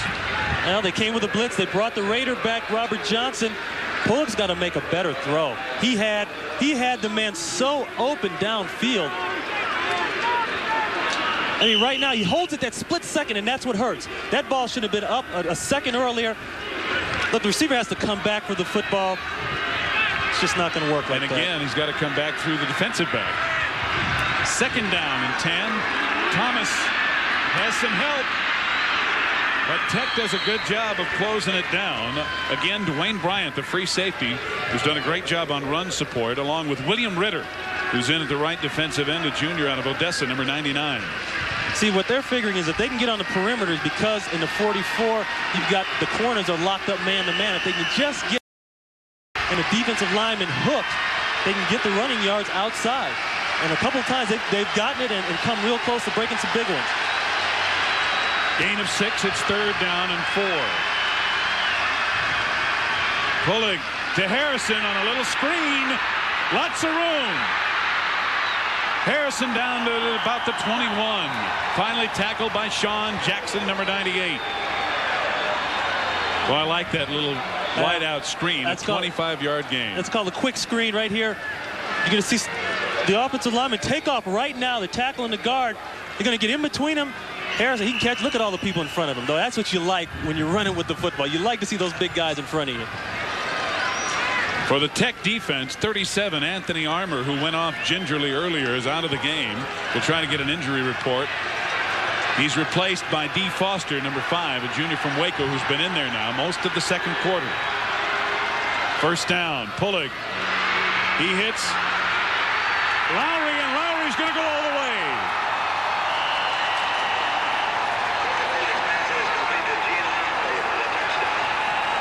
A 20-yard touchdown pass from Pullig to Lowry, and Texas A&M has taken the lead for the first time. What happened there? That's a coverage breakdown. Nobody came out and covered down over the top of the receiver. Lowry's standing in the slot to the right of the screen. There's nobody over him. So Pullig checks off. He throws down to him right there. They missed the tackle. Bryant misses the tackle, and it's a touchdown. He got a little help from Kevin Byrne, a wide receiver, on a good block. Venetoulias on for the extra point, and it is good. We have 1:31 remaining in the first half. And the Aggies, after the fine 30-yard punt return by Aaron Glenn that set him up at midfield, take it all the way in.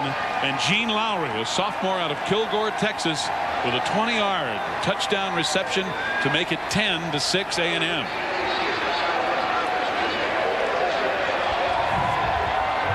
Texas A&M has really dominated the Southwest Conference for about the last 8 years. Here's a comparison of the winning and losing records of all the teams in the conference since 1985. And that white line on the left side with a record of 52-8-1 represents the Aggies. The white line that you can hardly see on the screen, that's all the way at the top. The Aggies, they've put it together the last couple years. And, you know, once you get that winning attitude, it's contagious. You want to win. You know how to win. You know what you got to do. You know who you have to beat during the season. And hey, they're beating everybody in the Southwest Conference. So. And right now they're leading for the first time in the game. It took them only 1 minute and 20 seconds to go 51 yards to score. Terry Venetoulias will kick it off. Metric McHenry, number 9. And Matt DeBuck, number 24, are deep. DeBuck at the goal line. Hauled down from behind. Hustle by Billy Mitchell, not allowing DeBuck to get up ahead of steam, and he'll start from the 16 with 1:26 to go in the half.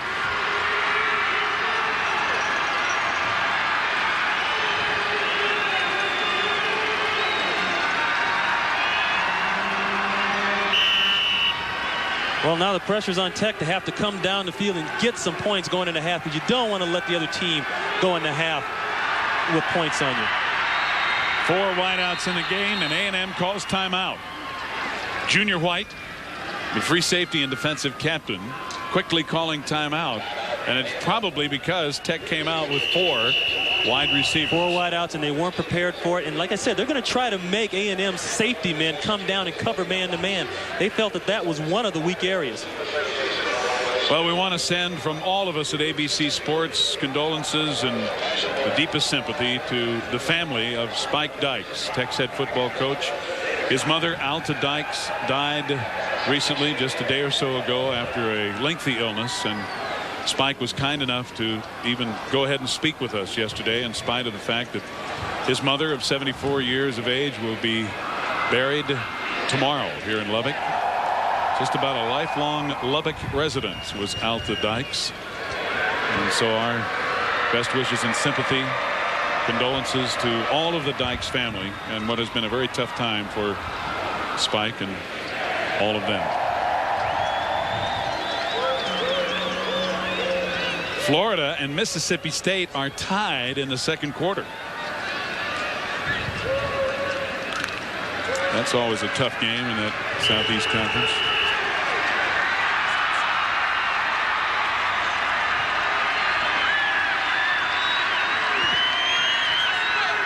1st and 10 with 1:26 to go in the half.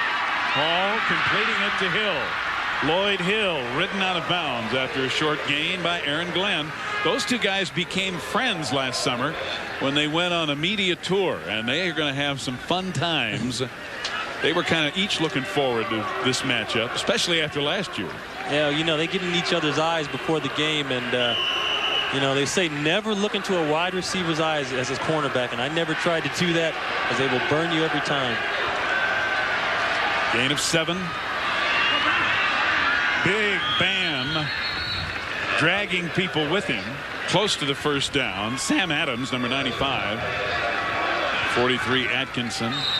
When you go to get this guy, you better bring some friends. Yeah, Tech right now looked like they were trying to get to a hurry up.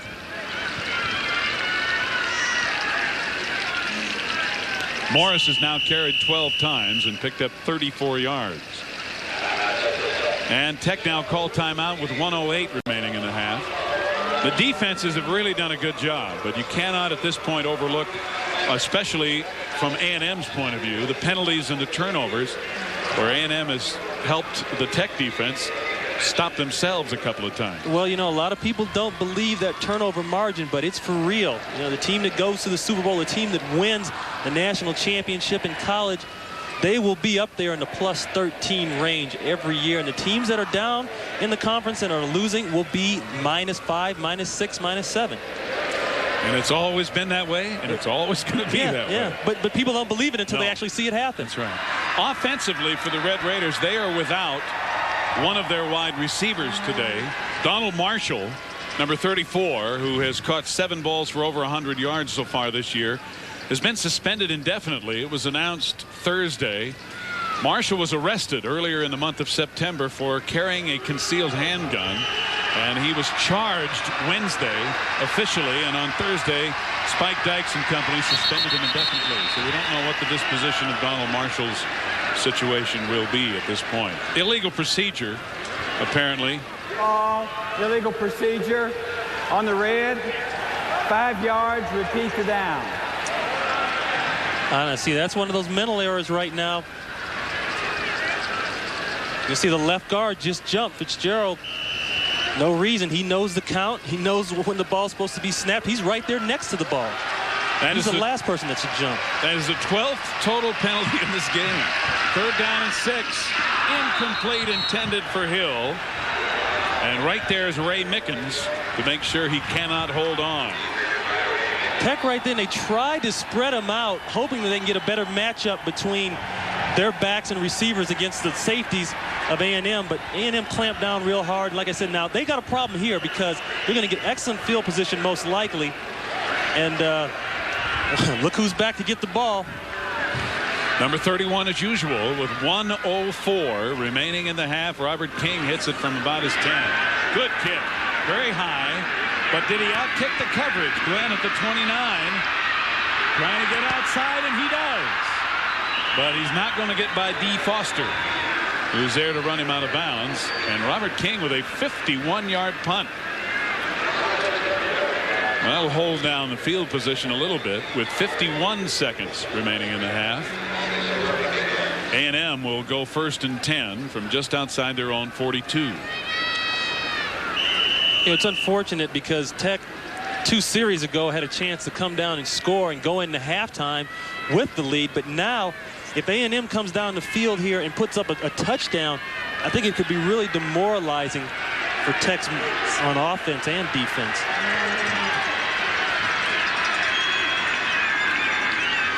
Pulling with good protection, but nobody open. And he'll go down. A penalty flag. Yet another penalty flag as he's sacked back around the 35. Sean Jackson.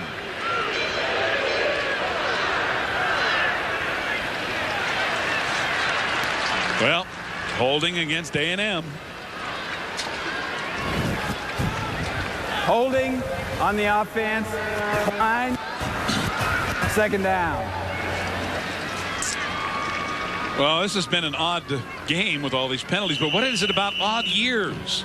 I don't know. Something you talked about that earlier. Odd years, 3 points or less. It's a tight game. We've got an odd year going here in 93, and it's tight again. Second down, 16. Cliff Gross running hard, but getting it back to the original line of scrimmage, and that's about all. Maybe to the 43. Zach Thomas, number 35, having a big game for Tech, makes the tackle. I think A&M would be content right now to put that ball on the ground because their throwing just has not led them to where they want to be.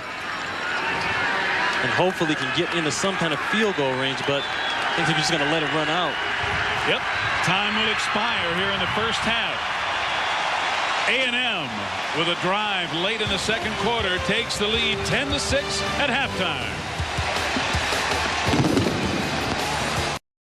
FA College Football on ABC Sports. Brought to you by Chevy Trucks, the most dependable, longest-lasting trucks on the road. And Hitachi.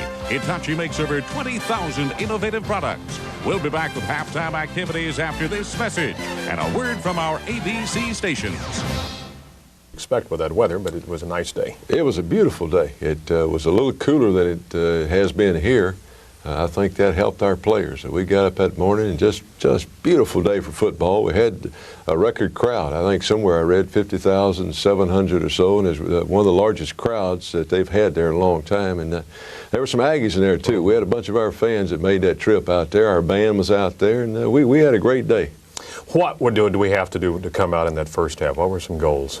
You're concerned about just getting off to a good start, and I'm always concerned to see if we can stop them. If our defense, particularly we play in the #1 offense in the league, you wonder how your defense matches up. And I felt good there early. We had a few plays they made. We jumped off sides a time or two, but I felt good about our defensive plan and the way our defense was playing.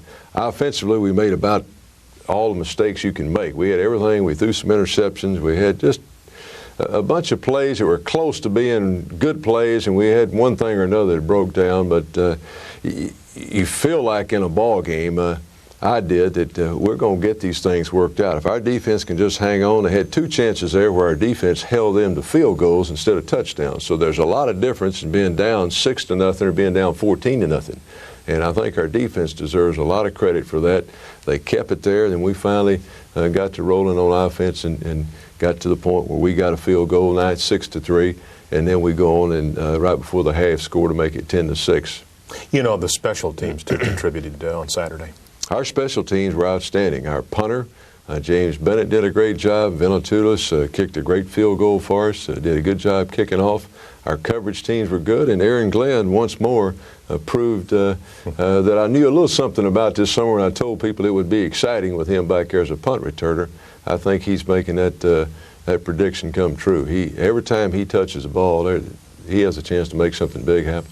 All right, let's go to the first half then at Jones Stadium.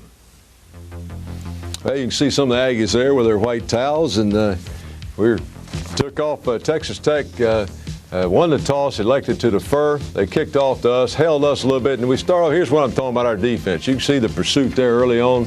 Held them. We kicked the field goal. They kicked the field goal to take a 3-0 lead. So we continue to play there, and here's another. This is Hall. You can see their fine quarterback there, checking off, trying to run a quarterback draw. They had driven down the field a little bit here after one of those turnovers, and we held them again. Our defense held them out. They kick another field goal. This ball, you can see, just barely cleared, but it did clear, and they took a 6-0 lead on us there. Now here we see our offense later on.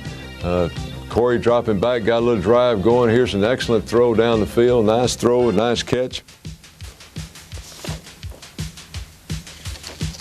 And here is Venatulis kicking the field goal there. And this was a 45-yard field goal to make it 6-3. And there's a few more plays left in this quarter. We'll see Hall right at the end of the quarter here dropping back to pass. And Sam Adams, the left end, you can see Sam come off right off his block and sack him for a loss of 7 yards. And then again, the next play, he comes back, and we'll see Hall once more scrambling and getting a lot of pressure. And this is where you feel good looking out on the field, what's going on, that this is what causes quarterback's problem. You see, we got in his face. He doesn't have time to find a receiver, running downfield and tackle, and that ends the first quarter. So it's 6-3 at the end of the first quarter. We change ends, and Here we can see Hall back to throw again, and this is a play we'll see later on as a play of the week, where Aaron Glenn comes up with a great interception. Now Corey hands the ball. This is Rodney. Great break of tackle there. Now trying to make the extra yard, fumbles the ball, and Texas Tech again has a big play. Got a big break in the game. Our defense stiffens once more. You can see some of the pressure here. Got the blitz coming. Got Hall running again. Bam! Big hit right there. That's a great sack, and that makes the coach feel good. They ruled this was that he was down here. We thought we'd gotten a fumble, but they said that here we can see it again. There it is. There's a ball out right there, and that sure looks like a fumble to me. But nonetheless, it was ruled that he was down, and we go back. Our defense nonetheless stiffened. We held in, made them punt. Here's the ball back again. Great cut there. Nice run by Rodney Thomas, picking up a nice game, making a first down. Here's Corey on the bootleg pass, throwing out in the flat. Nice play here again. And we just, another one of those bad breaks I was talking about there. Cliff Gross makes a nice play there. Their defensive back comes up and knocks the ball loose. Here's a punt. We ended up holding them there. We punt, and you can see Aaron Glenn makes one of his punt returns here. Turns, reverses field. Nice cut there. Stays up on his feet. Turns this into a nice game for us. Here's Corey on a little screen to Tony Harrison. Makes a nice gain, takes this thing down. This is setting up our first touchdown. Now you can see Gene Lowry out here is uncovered. Corey does a good job of recognizing it. Gene Lowry breaks a tackle and runs in. And Kevin Byrne made a nice block there to set that up. But you see the quick throw, nice, good awareness by Corey. Good effort there. A young man from Kilgore, Texas there gets his first college touchdown. He's an excited guy. So that puts us up now 10-6 at halftime, and I felt good at that time. Our defense had played solidly throughout the first half. I sensed that our offense was starting to pick. We had some bad things happen. You know, the fumble by Rodney and things like that. Here's a kid makes a nice gain, is working for extra yards, and just has a bad break. And you feel like those things you're going to overcome those. I also felt like we were starting to wear a little bit on Texas Tech. I thought it looked like the cracks were getting a little bigger, and we had a chance. And I felt good. I talked to Bob coming off the field at halftime. I said, just keep doing what you're doing on defense. You know, we're doing a great job on defense. We're gaining momentum on offense. We're going to be fine in this ball game if we keep on. So I know another one of those exciting first halves for our fans, but at least we gave them a few points to play with at halftime and to go get a Coke or something. Yeah, well, that bottom line, of course, is it came out as an Aggie win. We were ahead at halftime. Later in the program, we're going to have a look at the second half. And you stay with us. There's more to go on tonight's show. It was a good game. We came out defensively, played like we wanted to. Offense came out, put some points on the board. We were able to put a lot of pressure on their quarterback, Robert Hall, and therefore, we won the game. Have we had to prepare for 4 different types of offenses and defenses in our first 4 ball games? Really have. It's been different. There was a little carryover from Missouri to Tech as far as defense. They both ran an 8-man front defense. Still, within an 8-man front, there's a lot of variation. So, LSU ran a 4-3 defense. Oklahoma ran a 50 defense. We've had different defensive preparations. Offensively, there have been some similarities, but I'd say Tech would be different than any one we've played. They had a lot of run and shoot concepts in their offensive scheme, but they were also an I formation team. So they presented a lot of problems, and really the combination of Bam Morris, Hall, and Hill presented problems across the board from a running standpoint as well as a passing game. Are coming, but there's another stat that I always look at, and that's those knockdowns, and we're getting a lot of pass knockdowns this year. We're getting a lot of knockdowns. We get a lot of pressures on the quarterback. We got 7 sacks in the game yesterday, but we had a lot more plays where we were right in the quarterback's face and hitting him just as he was releasing the ball or being right there close to him. Mm-hmm. And that pressure, whether you're actually sacking him, it still has an effect on the quarterback. When he's having to change his rhythm and hurry up his rhythm, it really affects the ability to throw the football. A member of your coaching staff is a gentleman by the name of Trent Walters, and he's our special guest tonight. It's very appropriate. appropriate that Trent is on tonight on the show. This could have been a disaster if we'd have gone out there and Hill had broken the record and Hall had the kind of day he normally has. You know, they were averaging around 500 yards a game. Last week against Beta had 560. So I know Trent is a little relieved being on this show after the performance we had yesterday in Lubbock.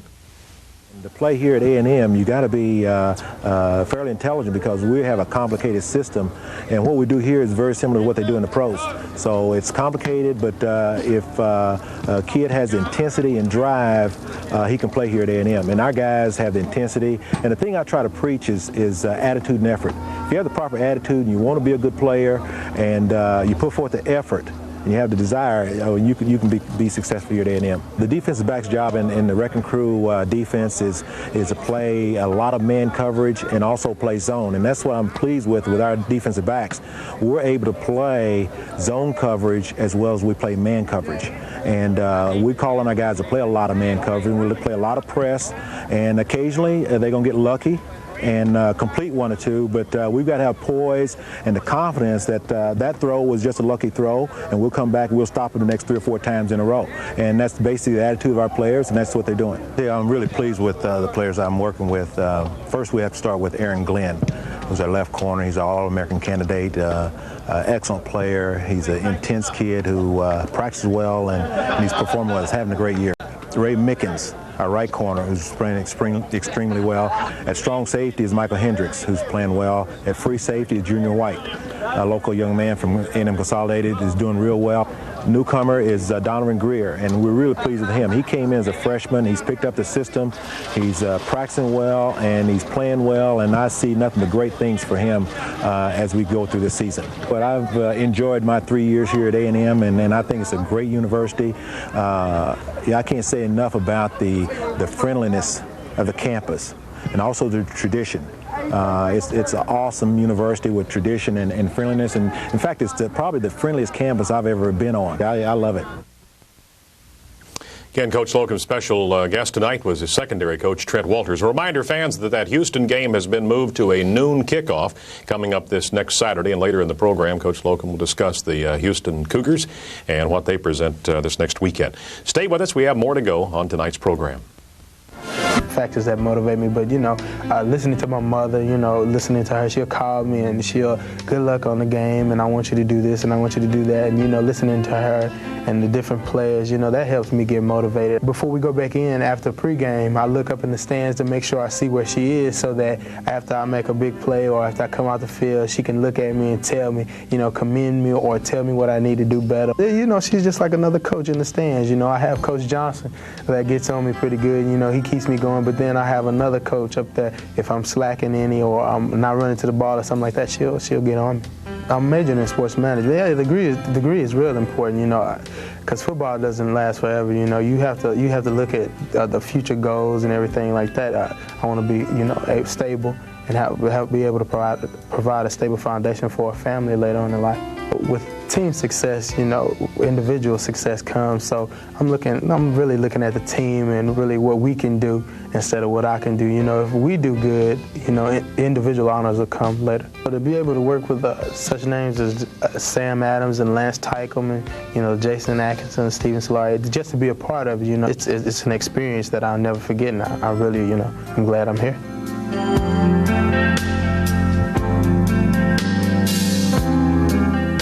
After those 3 possessions, we were moving into the fourth quarter, and by that time we had a commanding lead, and the way our defense had played, there was no reason to think that was going to change. And so they were playing with great confidence, and by that time we had the lead where you felt like Tech had to try to throw the ball to get back into the ball game. So we really had them at a disadvantage in the particularly late third quarter. All right, back to Jones Stadium, and it's 10-6 as we go to the start of the third. We came off, we kicked off to them to start the third quarter, and as I said, our defense came right after them. Here's pressure and interception. This is Donovan Greer, one of our true freshmen, cornerback in there playing, and they tell all these recruits, don't go there, they've got all these players, and here's a true freshman came in here playing a big conference game and makes a great play there to help us win that ball game. Donovan Greer played down at Elsik High School in A-League.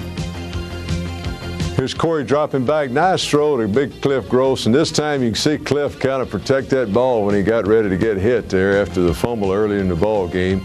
And then pitch to Rodney Thomas, and he takes it around the end to score another touchdown, first touchdown here in the third quarter. Nice play there, nice blocking. You can see it come again. Pursuit, and Rodney just uses his speed and just runs it in there. Excellent play. That was a 41-yard drive there. Here we go again. This is Leland McElroy now making a nice gain. That 12-yard gain by Leland. Move the ball on down the field. Corey, bootleg pass. Nice throw there, nice catch, and that's Kevin Byrne, another one of our receivers there. There's Leland making some tough yards again, fighting his way down to the goal line. And then we come back, we put Rodney back in the game and ran the blast play up the middle, and Rodney went over the top there, leaping over. You can see him making another touchdown there. 24-6 and 4 minutes to go in the third quarter. The Aggies are starting to relax a little bit. Here's pressure. I feel good when I see these kinds of plays. This Reggie Graham coming through on the sack. Defense keeping the pressure on. Here we come again. Antonio Shorter coming in, and that's Solari coming in. Solari coming in and making the play. And really, defense is continuing strong. On offense, you can see we're starting to punch holes in their defense. This is Gross again, gaining a first down. And we go into the fourth quarter. First play, a 3rd and 4 play. Corey drops back a little underneath pattern. Got man coverage on. And there's Leland, beats his man inside. Nice block downfield. He takes it in for the touchdown to make it 31. I guess actually to make it 30, and then we kicked it. As you can see it there, nice block right there. Comes in, gets the block, it clears him, and it's 31 after the extra point, 31-6. And now it's just a matter of trying to get this thing over with. There's a defense coming in again, sacking their quarterback, and you can play defensively in this situation. You can cut loose and go. Here's Corey throwing a pass. This is Hayward Clay, young man from Snyder, Texas. I was really happy. I wanted to get Hayward in the game. He's from out in West Texas, and he gets him a good catch there. This is right at the end of the fourth quarter. Another sack on their quarterback. This is Antonio Shorter coming in here and making the play. Young outside linebacker. Again, Hall back to pass, and getting heavy pressure there. Now we're back on offense, and we've got some young guys now. This is Tommy Preston, our backup quarterback, throwing a nice catch there on the curl route. And I thought Tommy really looked good throwing the ball that time. That was Kevin Byrne, a young receiver, that caught that one. Here's a handoff.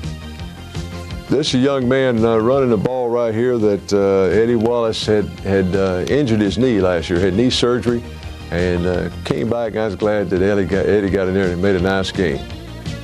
Keith Mitchell coming in on a sack of the quarterback here late. This is their last possession. Tech by this time has put in a backup quarterback on this series, and Aggies win it 31-6. First conference win, first conference game, and that's a good way to start.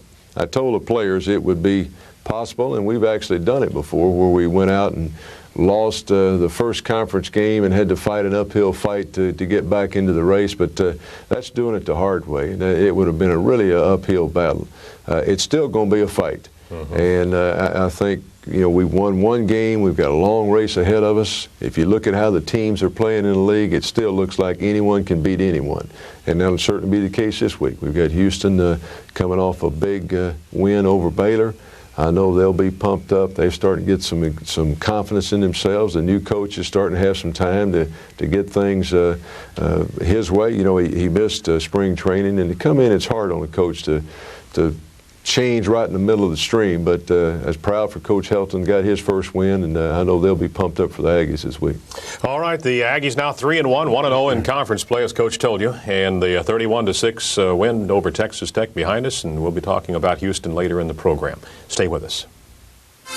Close the show, I want to say that really sorry Coach Dykes at Texas Tech's mother died Thursday night, and I want to say that all of us here, our staff and everything, really sends our sympathies, condolences, and prayers to Coach Dykes and his family.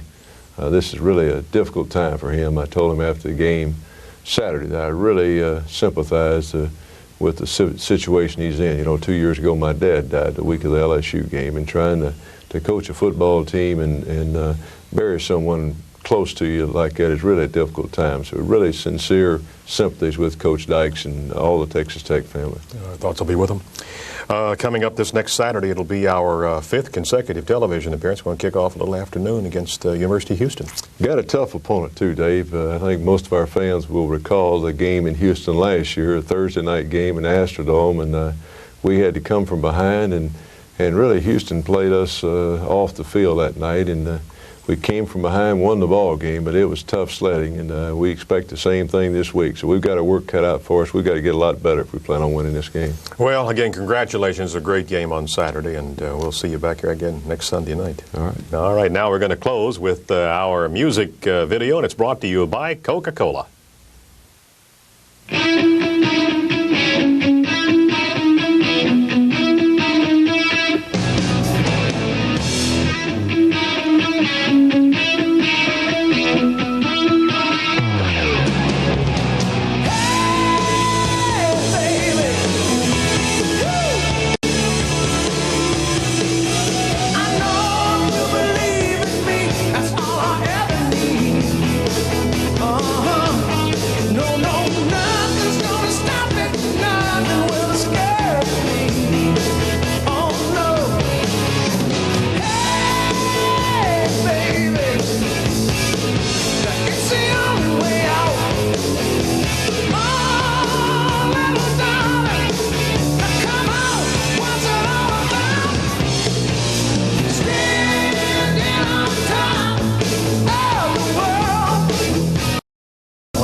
He's running too close to the wedge, or it doesn't take off fast enough. That time they got it rolling. He was about a good arm tackle away from breaking that one. Well, the Tech defense has already lost a key guy who may be back. Anthony Armour, number 37, sprained a right knee in the first half, and they say that he may be able to return. And here, Donnie Taylor, another linebacker, goes down. You can see right here he gets bent over backwards, and actually one of his own men is laying on his left leg. Well, more injuries on defense happen when defensive players collide than when offensive players hit defensive players. And you know, as a player, when you see someone else, especially if it's one of your own teammates, get hurt like this, it kind of sits in the back of your head for a while. You say, wow, you know, I hope that's not me. You never go out there with that mentality, but you know, it's always there. Donnie Taylor being helped off the field.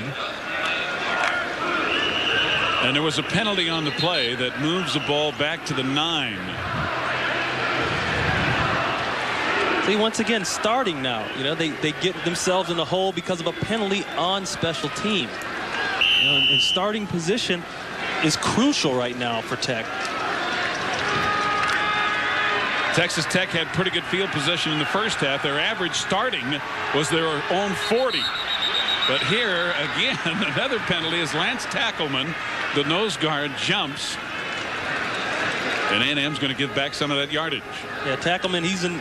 Dead ball, offsides, defense, 5 yards, repeat first down. Once again, coaches are saying, well, there's no excuse for that. You're right over the ball, son. You got to watch the football, okay?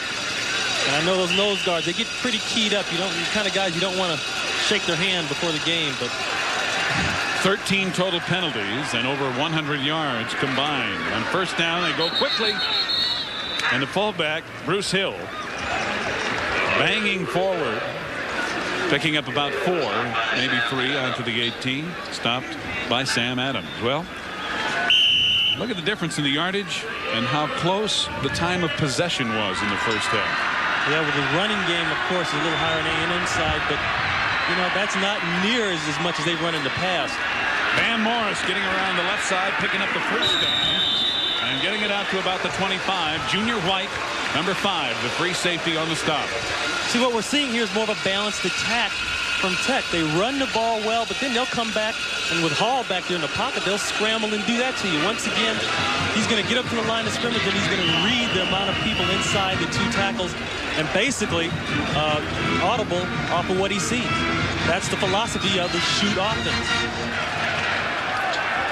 Moore now with 13 carries for 41 yards. First and 10. Hall looking to throw. Penalty flag is down. Hill has the catch and dances out across the 35. Gray Mickens forced him out of bounds. They got England right there. He jumped. He's a little too anxious on that end. Offsides on the defense again. 92 Eric England, the defensive end. Moving. Well, we haven't even played 1 minute of the third quarter, and we've had 3 penalties already. Picking up right where we left off. Right here at the bottom, England, defensive linemen, they want to do anything they can to get a little bit of a jump. But, Hall actually bucked a little bit before he took the snap, so he might be reading Hall instead of the ball, and that's how he's getting most of his good jumps here today. Tech decided to take the pass play to Hill, declining the penalty. First down at the 37. Morris goal. Sam Adams right in his face, and then Tackleman came through to help finish him off.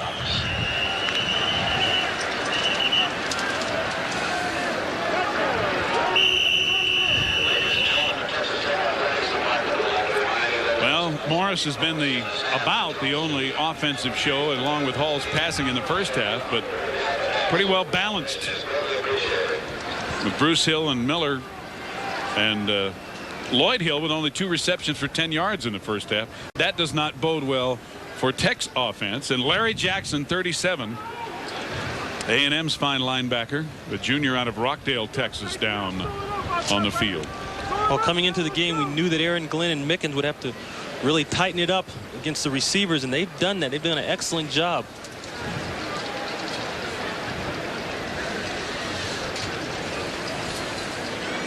Well, to go with the rash of penalties and the turnovers, we're now getting a few injuries, unfortunately, and Jackson is helped off the field.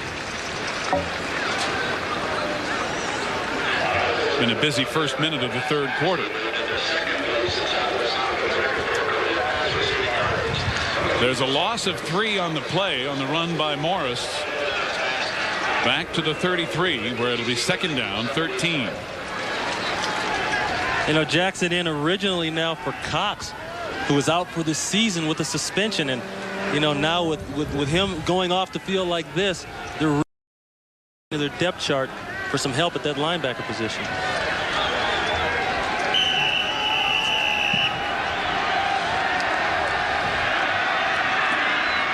Again, a quick count. Ball for Hill, incomplete. Mickens again on the coverage, even though he lost his hat on the play.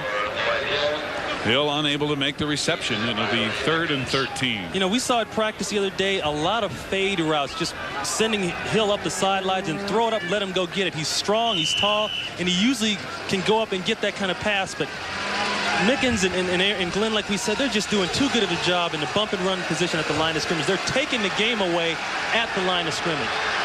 Into the game, Donovan Greer, number 30, is an extra defensive back as Tackleman goes out on 3rd and 13.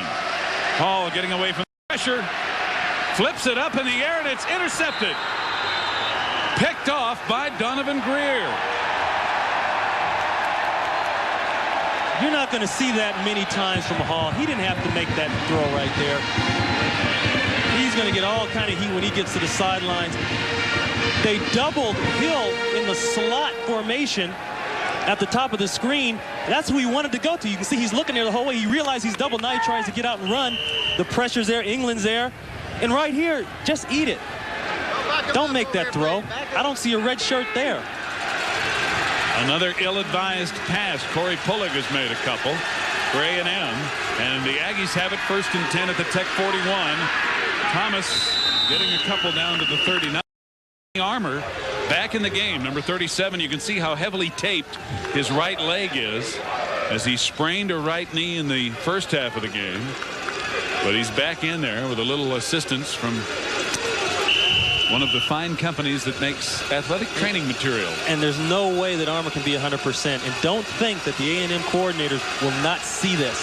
They will find him and they will try to exploit the fact that he's out there limping right now. 2nd down 8. Thomas again picking his way, getting about 2 more. Close to the 37. Zach Thomas, 35, and Marcus Coleman, number 12, make the tackle. Next Saturday, ABC Sports will present a blockbuster doubleheader for you at 11 Central, 10 Mountain. Title hopes are all over the place. This is probably the biggest game of the season so far. Number 1 Florida State hosting number 3 in-state rival Miami, and then Oklahoma, Texas, and Michigan State in regional action. So stay tuned for rivalry weekend the next Saturday here on ABC. 3rd down and 6. Pullig has time, and he has the first down. Gross inside the 15. Dwayne Bryant, the free safety, number 19, to make the stop, but they've used Cliff Gross out of the backfield very well. See, they left the perimeters alone right now. Tech doubled the 2 outside receivers, and they sent Gross around the outside. He circled out. You can see him at the top, and he's going to be wide open. Zach Thomas is there, but he just can't catch up.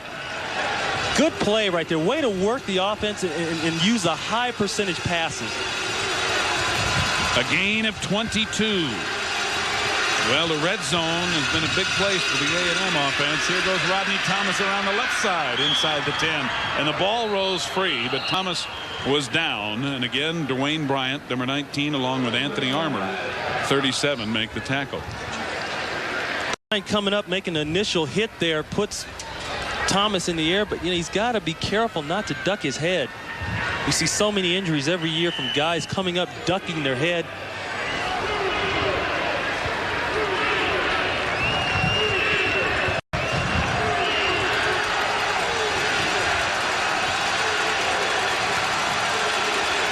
Second down and 2 after the gain of 8 by Thomas, and the fullback Gross banging inside the 5 and down to the 3. I'll tell you one thing, Dwayne Bryant is very upset with himself. He did not make the tackle and felt he had a chance. Byron Wright, number 94, a junior from Wichita Falls, brought down Gross at the 3. There's Byron. See, Tech can't let A&M do this to him now. They're in an 8-man front, and they're having success running the football. This is the one thing that they just simply can't allow.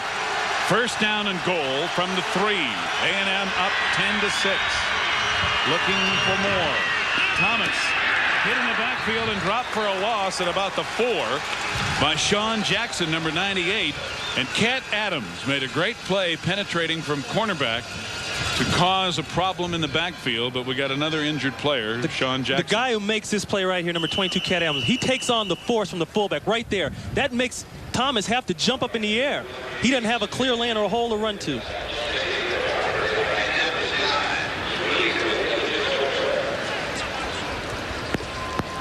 Rodney Thomas appears to be shaken up on the play also.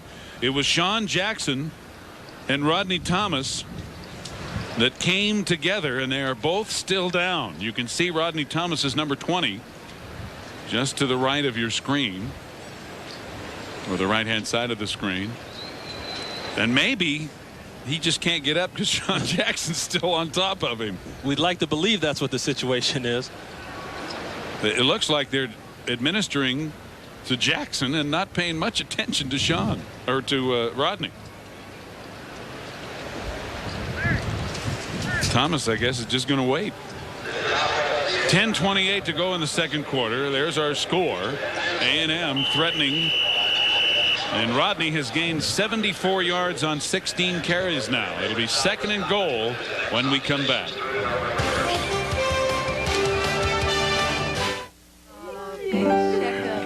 Tony and Diane get regular insurance checkups, just like they get regular medical checkups. I'm State Farm Agent Carlos Bermudez. I have been their State Farm agent 7 years. A family insurance checkup helps them make sure all their coverages are up to date. It's also a good time to explore options, like how their life insurance plan can be adapted to help with their daughter's college education. I think the family insurance checkup is something everybody can feel good about. State Farm is there. Hitachi? They make, actually, I'm kind of busy right now working on a big project. Hitachi makes computer systems and 20,000 other intelligent products. Hitachi. I'm getting older, so I have to push myself just a little bit harder. Introducing a new, hard-working Power Stick. Now with more odor fighters per stroke than ever. Hey, that's better for me and everybody else. New Power Stick from Fabergé, the most powerful Power Stick ever. I want the truth, not a song and dance. I want better, not more expensive. I want a car I can afford and like. Hey, I just want my money's worth. Okay, actually, I want more than my money's worth.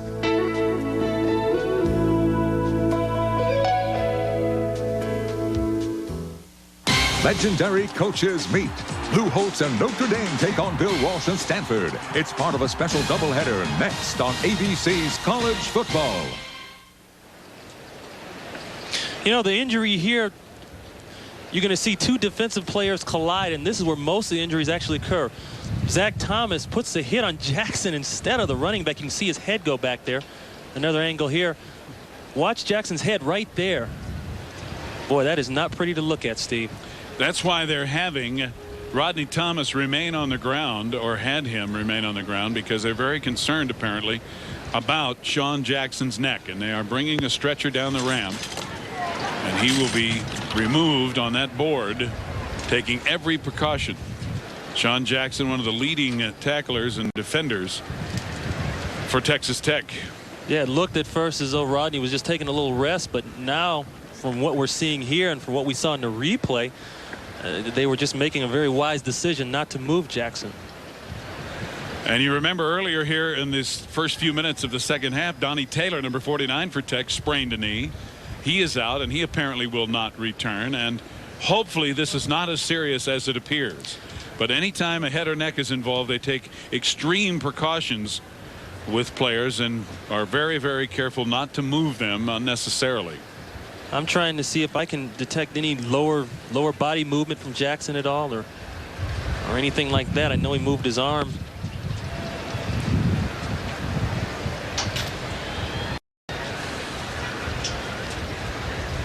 Well, the wonderful, what has turned out to be a pretty wonderful story of Dennis Byrd of the New York Jets, I think has heightened everyone's awareness of what kind of injuries can occur on the field. And you know, we go along for a while and we forget when players are not seriously injured for a while how violent and physical a game it is, and how quickly things can happen. Hopefully in Sean Jackson's case it is more precautionary than actual, but obviously we'll try to get as much report as we can. You know, Sean Jackson 2 years ago was all Southwest Conference, had a great year.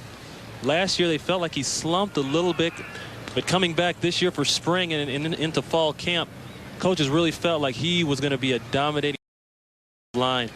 And you can see, you know, he has been thus far in this game. The way he comes around the corner, such a force outside. They are saluting him with the Red Raider pistol signal. Some of the Tech fans. There's one. And it's interesting, Steve, you know, these guys spend so much time in the weight room in the off season. Nobody really knows how much time they spend.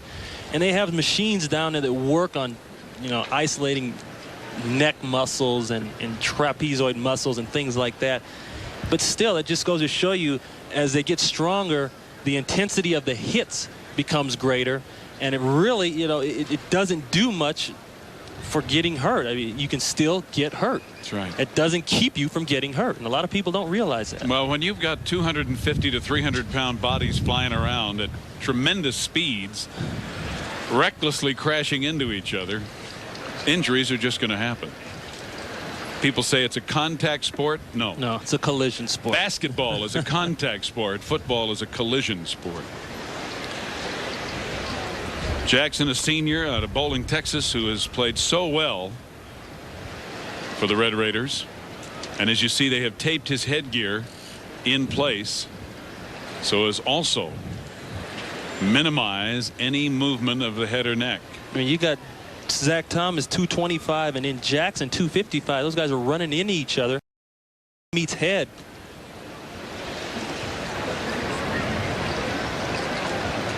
Well, there's a guy, Zach Thomas, who probably feels as bad as anybody, because obviously he's going after Rodney Thomas, not his teammate. And things happen so quick. You know, sometimes you don't realize how much you're actually hitting your own teammates, but you do quite a bit.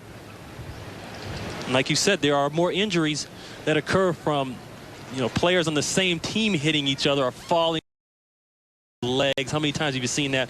Someone gets blocked into another person than there are from the opposite sides. Head coach Spike Dykes finding out for himself how Sean is doing. And one of the things that you and I know from being out there, and you were out there a lot longer than I was, is that when you're in a position, as defensive players are, to make contact with the offensive ball carrier, in this case Thomas, you're in a position in anticipation of that contact. Exactly. Not the one you don't see coming from your teammate. Right. You're taught to focus on the ball carrier, to keep your head up. And you know what? Luckily, and we don't know the severity of what's happened or anything, we don't want to comment on that, but his head was in the up position and his head went back, and that's a lot better than your head going down. Well, they're taking every precaution possible and took plenty of time, as they should, to remove Sean Jackson from the field. And again, we'll attempt to get as best a report as is possible before we go on. Byron Wright, 94, is in to replace him at defensive end. And now the Red Raider faithful are back to exhorting their defense on 2nd and goal from the 4. On 1st and goal from the 3, that play on which Jackson was injured netted a loss of a yard for A&M. Tech needs to hold them to 3 points here, because A&M can get a touchdown. Not that A&M's offense has been that potent, but turnovers have hurt Tech, and they're just not going down the field and crossing the 50 and making things happen. I'm really surprised that Robert Hall made that play he did. And that is not like him. In the game film we've watched, we have never seen him make a throw like that with that many opposite shirts around him. Very surprising. Yep, and as a senior, he has the experience to know when to hold on to it. And they've shut down pretty much Lloyd Hill. Boy, they have.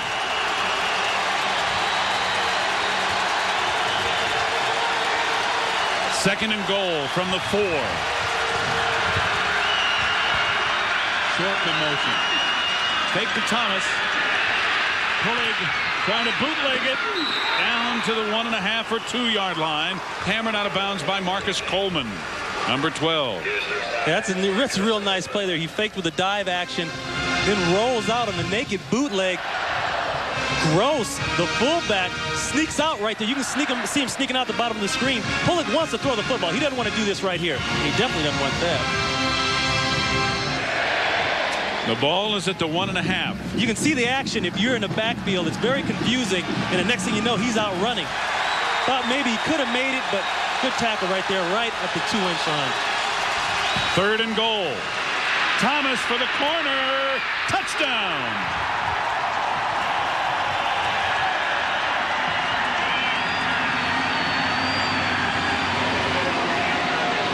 Fullback Cliff Gross with a good block on the corner, and Rodney Thomas with a 1-yard run. Watch the tight end at the top. He's going to seal. Gross is going to seal his man from the outside in. He puts him on his back, actually, and he just runs away from Thomas. Bryant can't get there in time. So Terry Venetoulias will come on to try to add the extra point. He does. And it is A&M 17 and Texas Tech 6 with 10:05 to go in the third quarter. And now for something different. New Domino's Thin Crust Pizza. It's really something. We're talking thin crust pizza, a crispy, crunchy crust pizza. And with all your favorite toppings, it's a other taste in a whole nother way. In other words, all right, put that back in your life. Now, with any thin crust pizza, you'll get an order of Domino's Twisty Bread free. New thin crust pizza with a twist. Something for nothing when you call Domino's. This thin's happening. Hey, I don't worry about what's happening on Rodeo Drive. I worry about taking care of my kids. And I want a car I like, even when I'm through paying for it. I want a car to make my life simpler.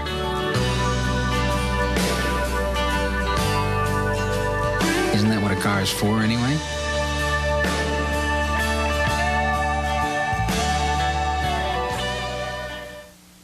At BASF, we don't make the sneakers, we make them bouncier. We don't make the car, we make it more colorful. We don't make the leather, we make it jazzier.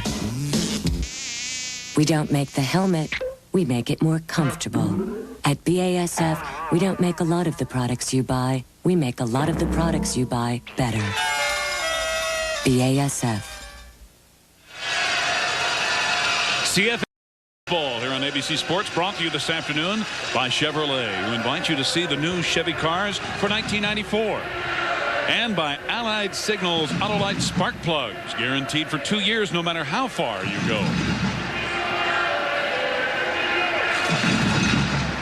One of the best kickers in the Southwest Conference, and certainly in the history of Texas A&M, Terry Venetoulias, in his senior year out of Deer Park, Texas. Almost automatic. We'll tee it up as A&M has taken the lead, and Matt DeBuck, number 24, and Metric McHenry are again back for the Red Raiders. An 11-point lead after the Aggies had trailed early 6-0. McHenry will drop it and pick it up in the end zone, and the touchback will give Texas Tech 1st and 10 at the 20. Let's go to the studio and check in with John Saunders. Steve, quite a game under the Carrier Dome. Boston College and Syracuse keep exchanging the lead. Marvin Graves, first play of the fourth quarter, 53 yards to Marvin Harrison. They went for two and got it. Syracuse leads 22-19. Meantime, Corey Tucker, the backup quarterback, has a touchdown for UTEP. They lead North Carolina, number 16, 21-7. Steve. Thank you, John. That's the first time UTEP and North Carolina have ever met. An interesting ball game. Hall on first down to the fullback Hill. Bruce Hill making a miss, and he gets about 9 out to the 29 before Jason Atkinson, number 43, knocks him down. Smart offensive play that time. They just run everybody up the field. They know that the focus is on Hill. They run him up the field, and they run the screen. The screen is a little late developing, though. You can see Hill going motion right here. Good play action fake. Freezes the linebackers. He's got room, but see this man here, 53, Fitzgerald should be out there waiting for this play. He was late getting out there. They would have had more yards. That's the third time they've thrown to Hill for 36 yards. Bam Morris slips and falls, trying to get underway in the backfield, and he's covered at about the 26 for a loss of 3. Robert Hall also lost his footing, sprinting back to give him the handoff. Eric England, number 92, covered him back there for the loss. And here are the total yards. You can look at the average for the season so far. Well, the defenses have done a heck of a job today. It's a defensive battle all the way. We knew there was going to be a discrepancy somewhere, and somebody had to give, but both defenses have showed up. 3rd down 3. Oh, almost intercepted again. Intended for Tony Miller, and Aaron Glenn on him like glue is right there and almost picked it off. Now Miller, he's a former track guy. He can go about 4.4, 4.5 on you. He can get up the field, but watch what's happening at the line. Aaron gives some ground. He's really not pushed, and it almost looks like there was a mix-up in the route because Miller looked back for the ball before he actually threw it. Aaron Glenn back for the punt from Robert King. Glenn standing inside his 35. Not a good kick by King as it hits for the sideline and goes out of bounds at the 43 of A&M. So again, the Aggies, who did not enjoy the best field position in the first half, here in the 3rd quarter have outstanding field position, and they'll have it again after a 30-yard punt.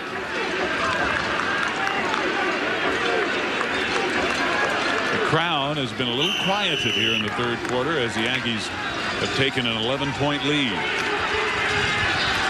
RC and company trying to keep that tremendous record of 41, 11, and 1 during his tenure, and now in its 5th year.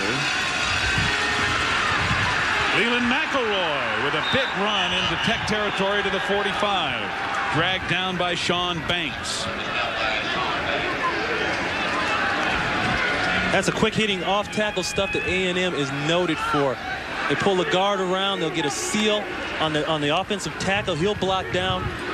And now this in the Raider defense with the 44, that's when the strong safety has to step up, and see they're running right at that man knowing he's a little lighter weight than the other linebackers. A gain of 12, 1st and 10. McElroy again, good block by Detron Smith, but McElroy can get only a few as Dwayne Bryant, the free safety, who for the most part has done a good job on run support, makes the tackle. See, they know right now everybody in the secondary is going to be man-to-man. At least the corners are. Okay, so that helps the perimeter. If they can get one of the linebackers kicked out, which is what they're doing with the fullback, and then block down on the defensive lineman, they got a seam. We've seen it 2 plays in a row. They know how to run the ball. Their blocking schemes are pretty effective ordinarily. 3rd down and about 8. Or 2nd down and 8, rather. Pulling, passing, and completing to Tony Harrison. Almost got away. He's got enough for the 1st down. Cat Adams, number 22, to make sure he didn't get away. The Raider that time, Coleman, did a pretty good job of staying in the hook zone, but he didn't stay long enough. Excuse me, that's Robert Johnson. His responsibility is right in that area where the ball was caught, but the problem is they send the running back out to the flat, and he gets a little nervous. You got to stay in there, then break up on the running back. 1st down at the Tech 32. Pitch to McElroy. Around the corner. And close to a 10-yard gain as he's run out of bounds at about the 22 of Texas Tech. See, the problem is getting the kick-out blocks and the down blocks by the tackle and the pull by the guard and all that. Okay, that's nice, but the problem is in the secondary. They're man-to-man back there because they have to be man-to-man this defense, and the corners aren't getting up to fill for support. When they do, they only gain a couple of yards. When they don't, they get 10 or 12. Absolutely. You got to see how far downfield the corners are being blocked. A gain of 10 and a 1st down for McElroy from the Texas Tech 22. Detron Smith powering across the 20 down near the 17. Stephen Gaines, number 77, the big 300-pounder, dragged him down. See, this is when the experience now of A&M's offensive line comes into play. They're led by Dawson up front. He's a center, but they just have people who know the game. They know the game down in the trenches, and they know how to move people. And this is their game. Slow down tempo a little bit inside the red area. Ram it down your throat.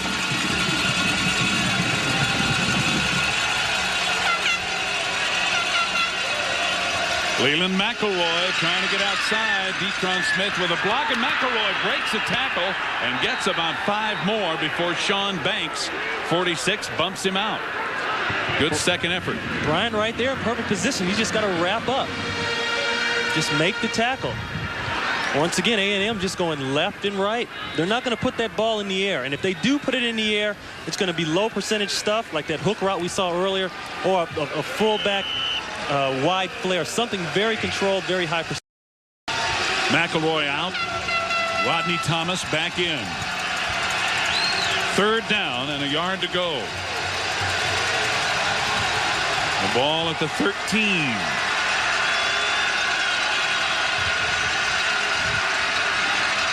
Rodney Thomas has the first down as he picks his way to about the 10.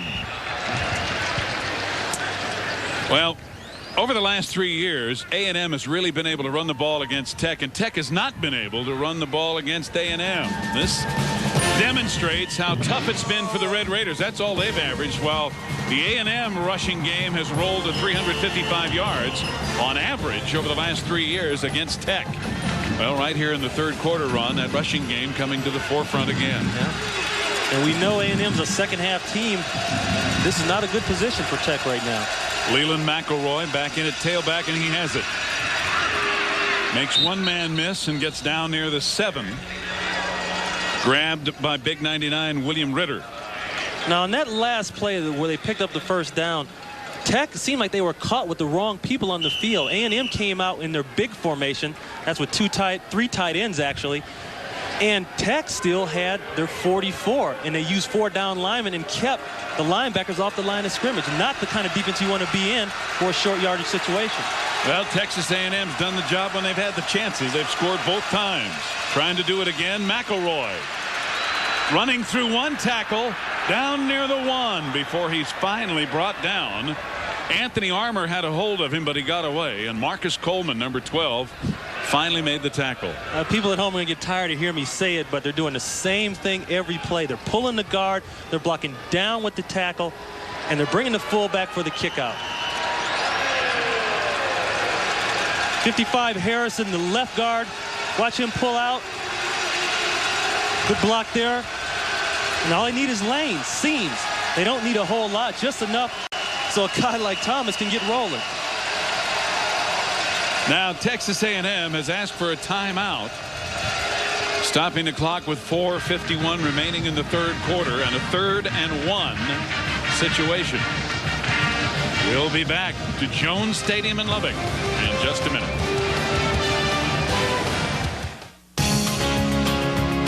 More Americans trust Napa for everything they need to keep their vehicles running and to help them save, too. Pick up these halogen headlights as low as $4.99. Napa antifreeze is just $1.99 after rebate. And this Napa power battery is only $29.99 after rebate. So run into your nearest Napa Auto Parts store today. We keep America running. We keep America running.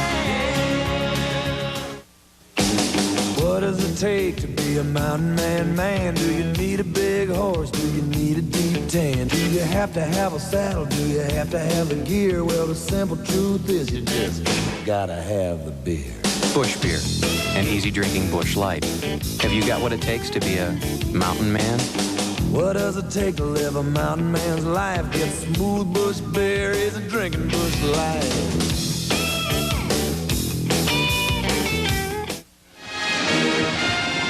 Texas A&M trying to take control of the game here in the 3rd quarter, 4:51 to go.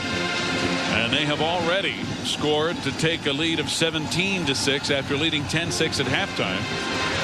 And this would be a big one if they can put it in the end zone. But they face 3rd down and 1, or 3rd and goal rather, at the 1.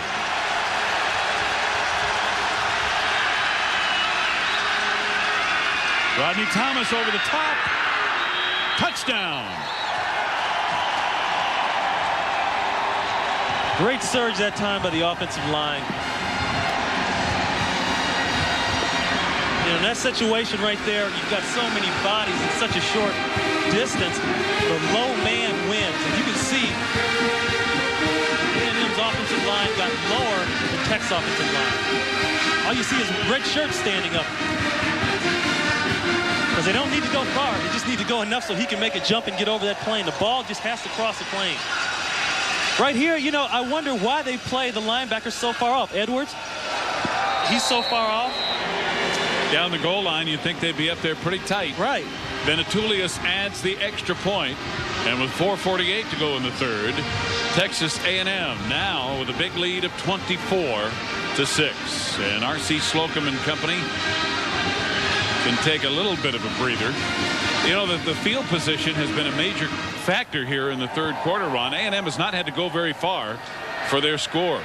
Well, you know, it starts with the opening kickoff. They got penalized and got pushed back, end up starting at around their 12 or 15.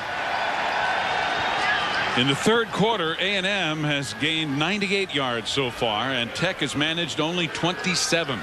Florida State all over Georgia Tech in the fourth quarter. Not much of a surprise there. Houston and Baylor. Interesting game. Houston's been struggling, and Baylor's got a good team. You know, I think they just ought to give Florida State the new NFL expansion team down there in Florida. Well, they do seem to be head and shoulders above everybody else at this point. Venetoulias tees it up. Matt DeBuck 24 and Metric McHenry 9. Trying to do a little better than last time. See if Texas Tech can get some better field position and get a drive going. Another deep kickoff by Venetoulias of the beer bottle variety, non-returnable. So DeBuck downs it in the end zone. 1st and 10 at the 20. And there's Cole Reiners, the 12th man, ordinarily number 83 and a tight end.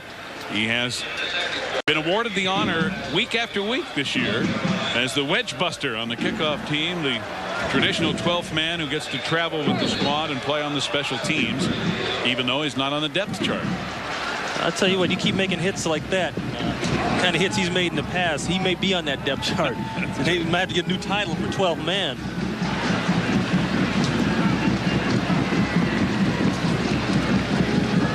First and 10 at the 20. Texas Tech needs to put a drive together right here.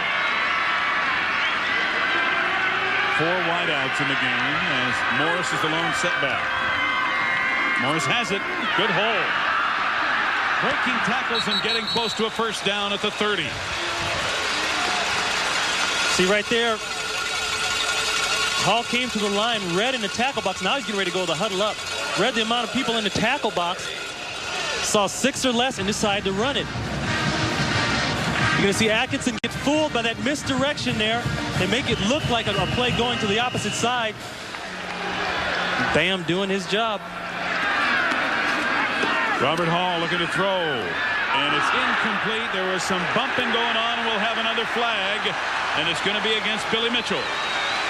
I have so much problem. I mean, this right here bothers me because this man has a right to go for the football like the receiver does. Yep. And Byron Baker was the intended receiver, and when the ball's in the air, it's free for either player. Pass interference on the defense, 15 yards from previous spot, first down. See, and the thing that they're calling is that he went through the man to get the ball, but I didn't see it like that. He's got a right to catch that ball. He doesn't have a hand on him. He's just diving out the layout for the ball like the receiver would let. The ref right here doesn't call it. No, it was called by the referee or the official behind the play.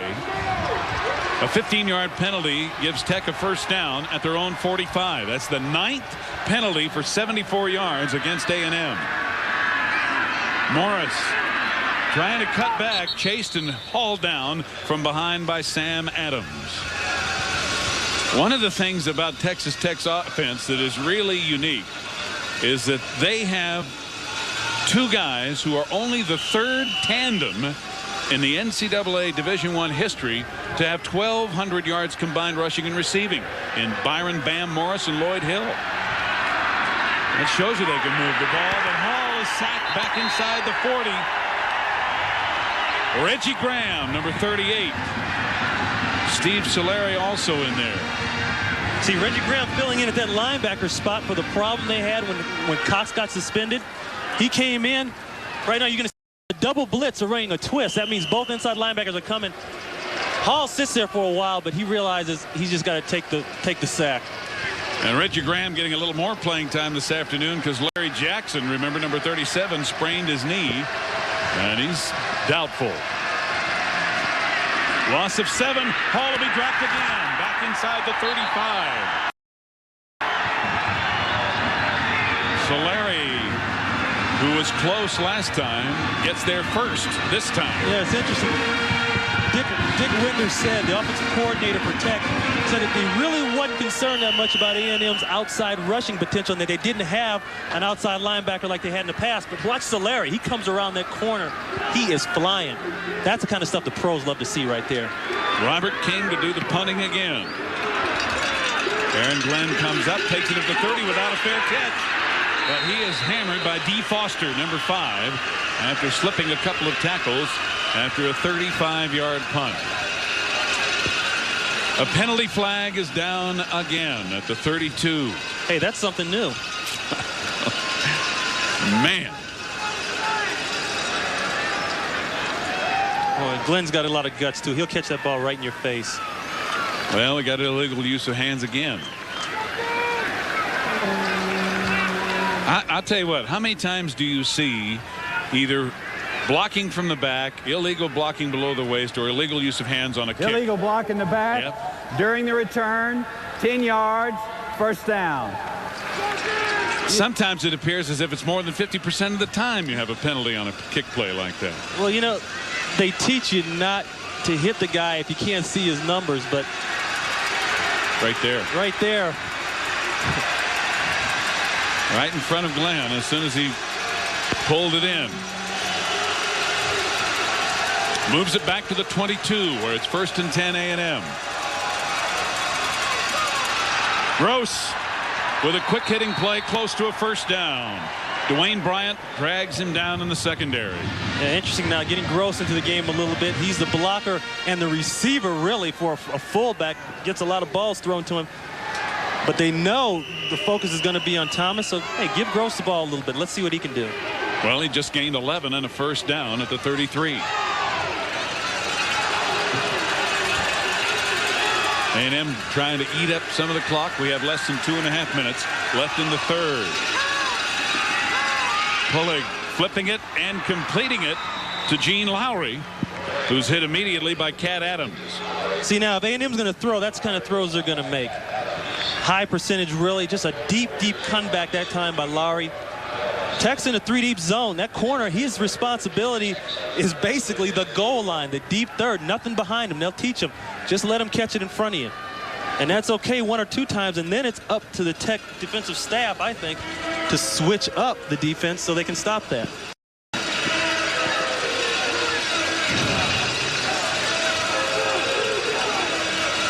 Well, it's close enough that they're going to measure. So they bring the chains all the way from the far side.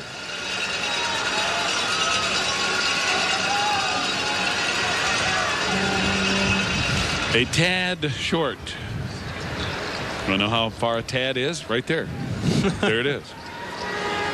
Are we going to get to see that new little measuring device that they use? I don't think so. The quick stick or whatever it's called. That's kind of cool. I like that. But here they do it the old-fashioned way, with the hand on the chain. So it's 2nd down and just inches to go. Sometimes offenses will treat this as a free play. Well, you know, yeah, definitely. It's called a waist down. Just take it, play action, and throw that thing up. But you know, a good center will come to the line of scrimmage, especially in the pros, and he'll inch that ball up a little bit and get that first down before the play even starts.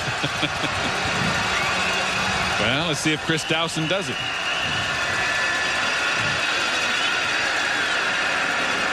He snuck it out there a little bit. Gross spinning and forcing his way forward for the first down in the grasp of Robbie Joyner, number 38. They got a little help from big Stephen Gaines. The worst part about this, it runs out the clock for Tech. I mean, they're in the 8-man front and they're not stopping the run. They keep them off balance with the throwing every now and then. But time of possession is just killing Tech right now. A&M grinding it out. Less than 2 minutes to go in the third quarter. 1st and 10 at the 46.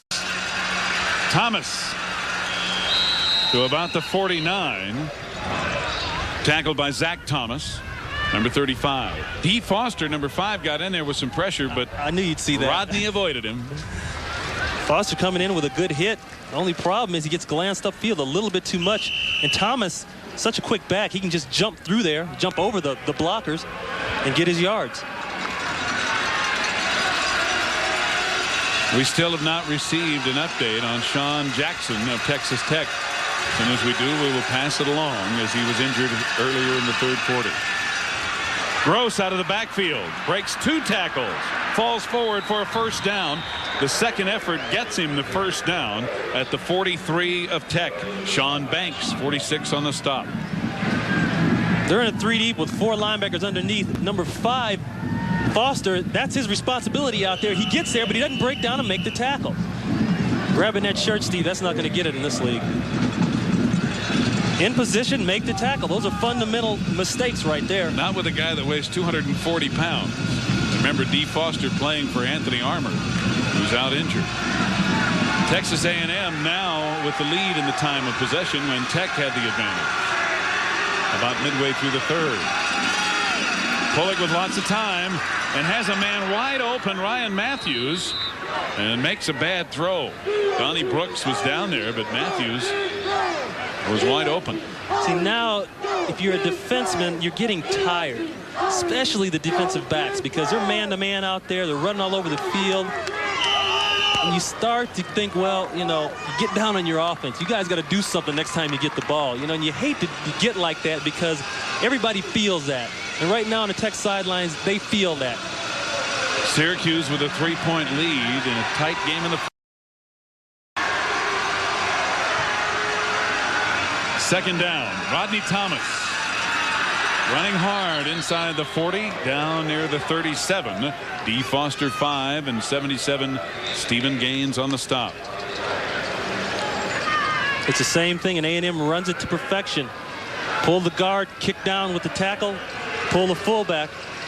It doesn't look great, doesn't look outstanding, not real pretty to watch. But you know what? Those chains move every single time. And that clock keeps running. And that clock keeps running. Just about out of time here in the third quarter.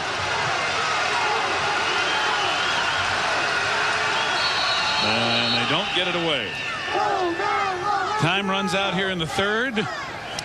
A&M with the lead, and we'll return with more action between A&M and Tech after this message and a word from our ABC stations.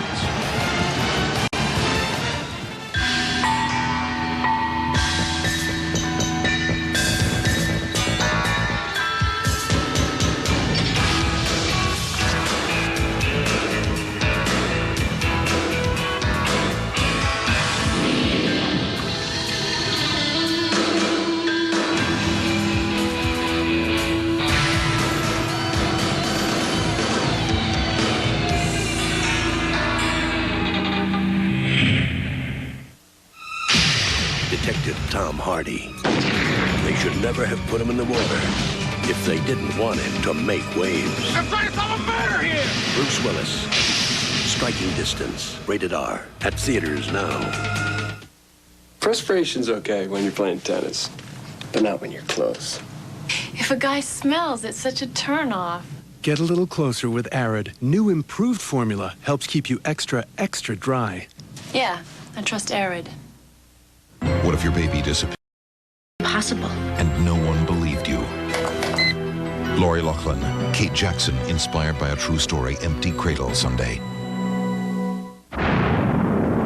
You're watching San Antonio's News Channel. A plane crashes near an elementary school, killing the pilot, and KSAT 12 News is the first to bring you the story live from the scene. A gunman opens fire, wounding 2 detectives and starting a tense standoff. And KSAT 12 News is the first to report live and the first to report the showdown had ended. The Spurs trade Sean Elliott to Detroit for Dennis Rodman. KSAT 12 Sports is the first with live details. First with the big stories. Another reason KSAT 12 is San Antonio's News Channel. Horace Grant of the three-peat Chicago Bulls will be at Gillespie Ford this Sunday, October 3rd. he'll be signing autographs and posing for pictures in a special fundraising event to benefit the San Antonio Boys and Girls Clubs. We invite you to bring the entire family out to meet Horace Grant. Individual pictures will be available for a small donation, with all monies going to the Boys and Girls Club of San Antonio. Gillespie Ford, committed to San Antonio's future. Hemophiliac children with AIDS. Next, Donahue.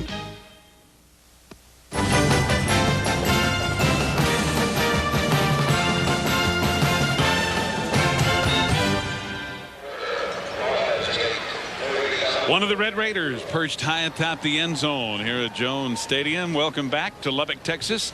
Steve Zabriskie and Ron Pitts with you for the fourth quarter as Texas A&M has taken charge here in the third. Well, we said they got to stop A&M's running. They did that in the first half very, very well. But they got problems right now. A&M 165 running versus Tech's 28 yards running. The Wrecking Crew defense has shut down the Tech offense, and while the Tech defense did a great job in the first half, A&M was able to get it going in the third. That's why they lead 24-6, and they have it 3rd and 5 at the Tech 37. Pulling with time, and he completes it to McElroy.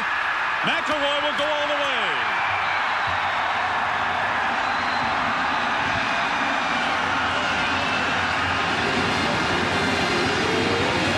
Now that's a matchup that should work.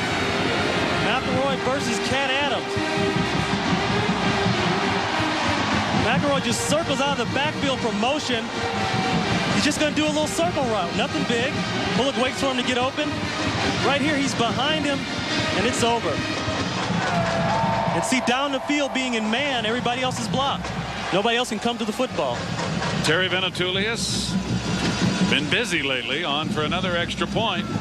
And as usual, it is good. It is 31-6 Texas A&M in the opening seconds of the fourth quarter. A 36-yard pass, Pulling to McElroy.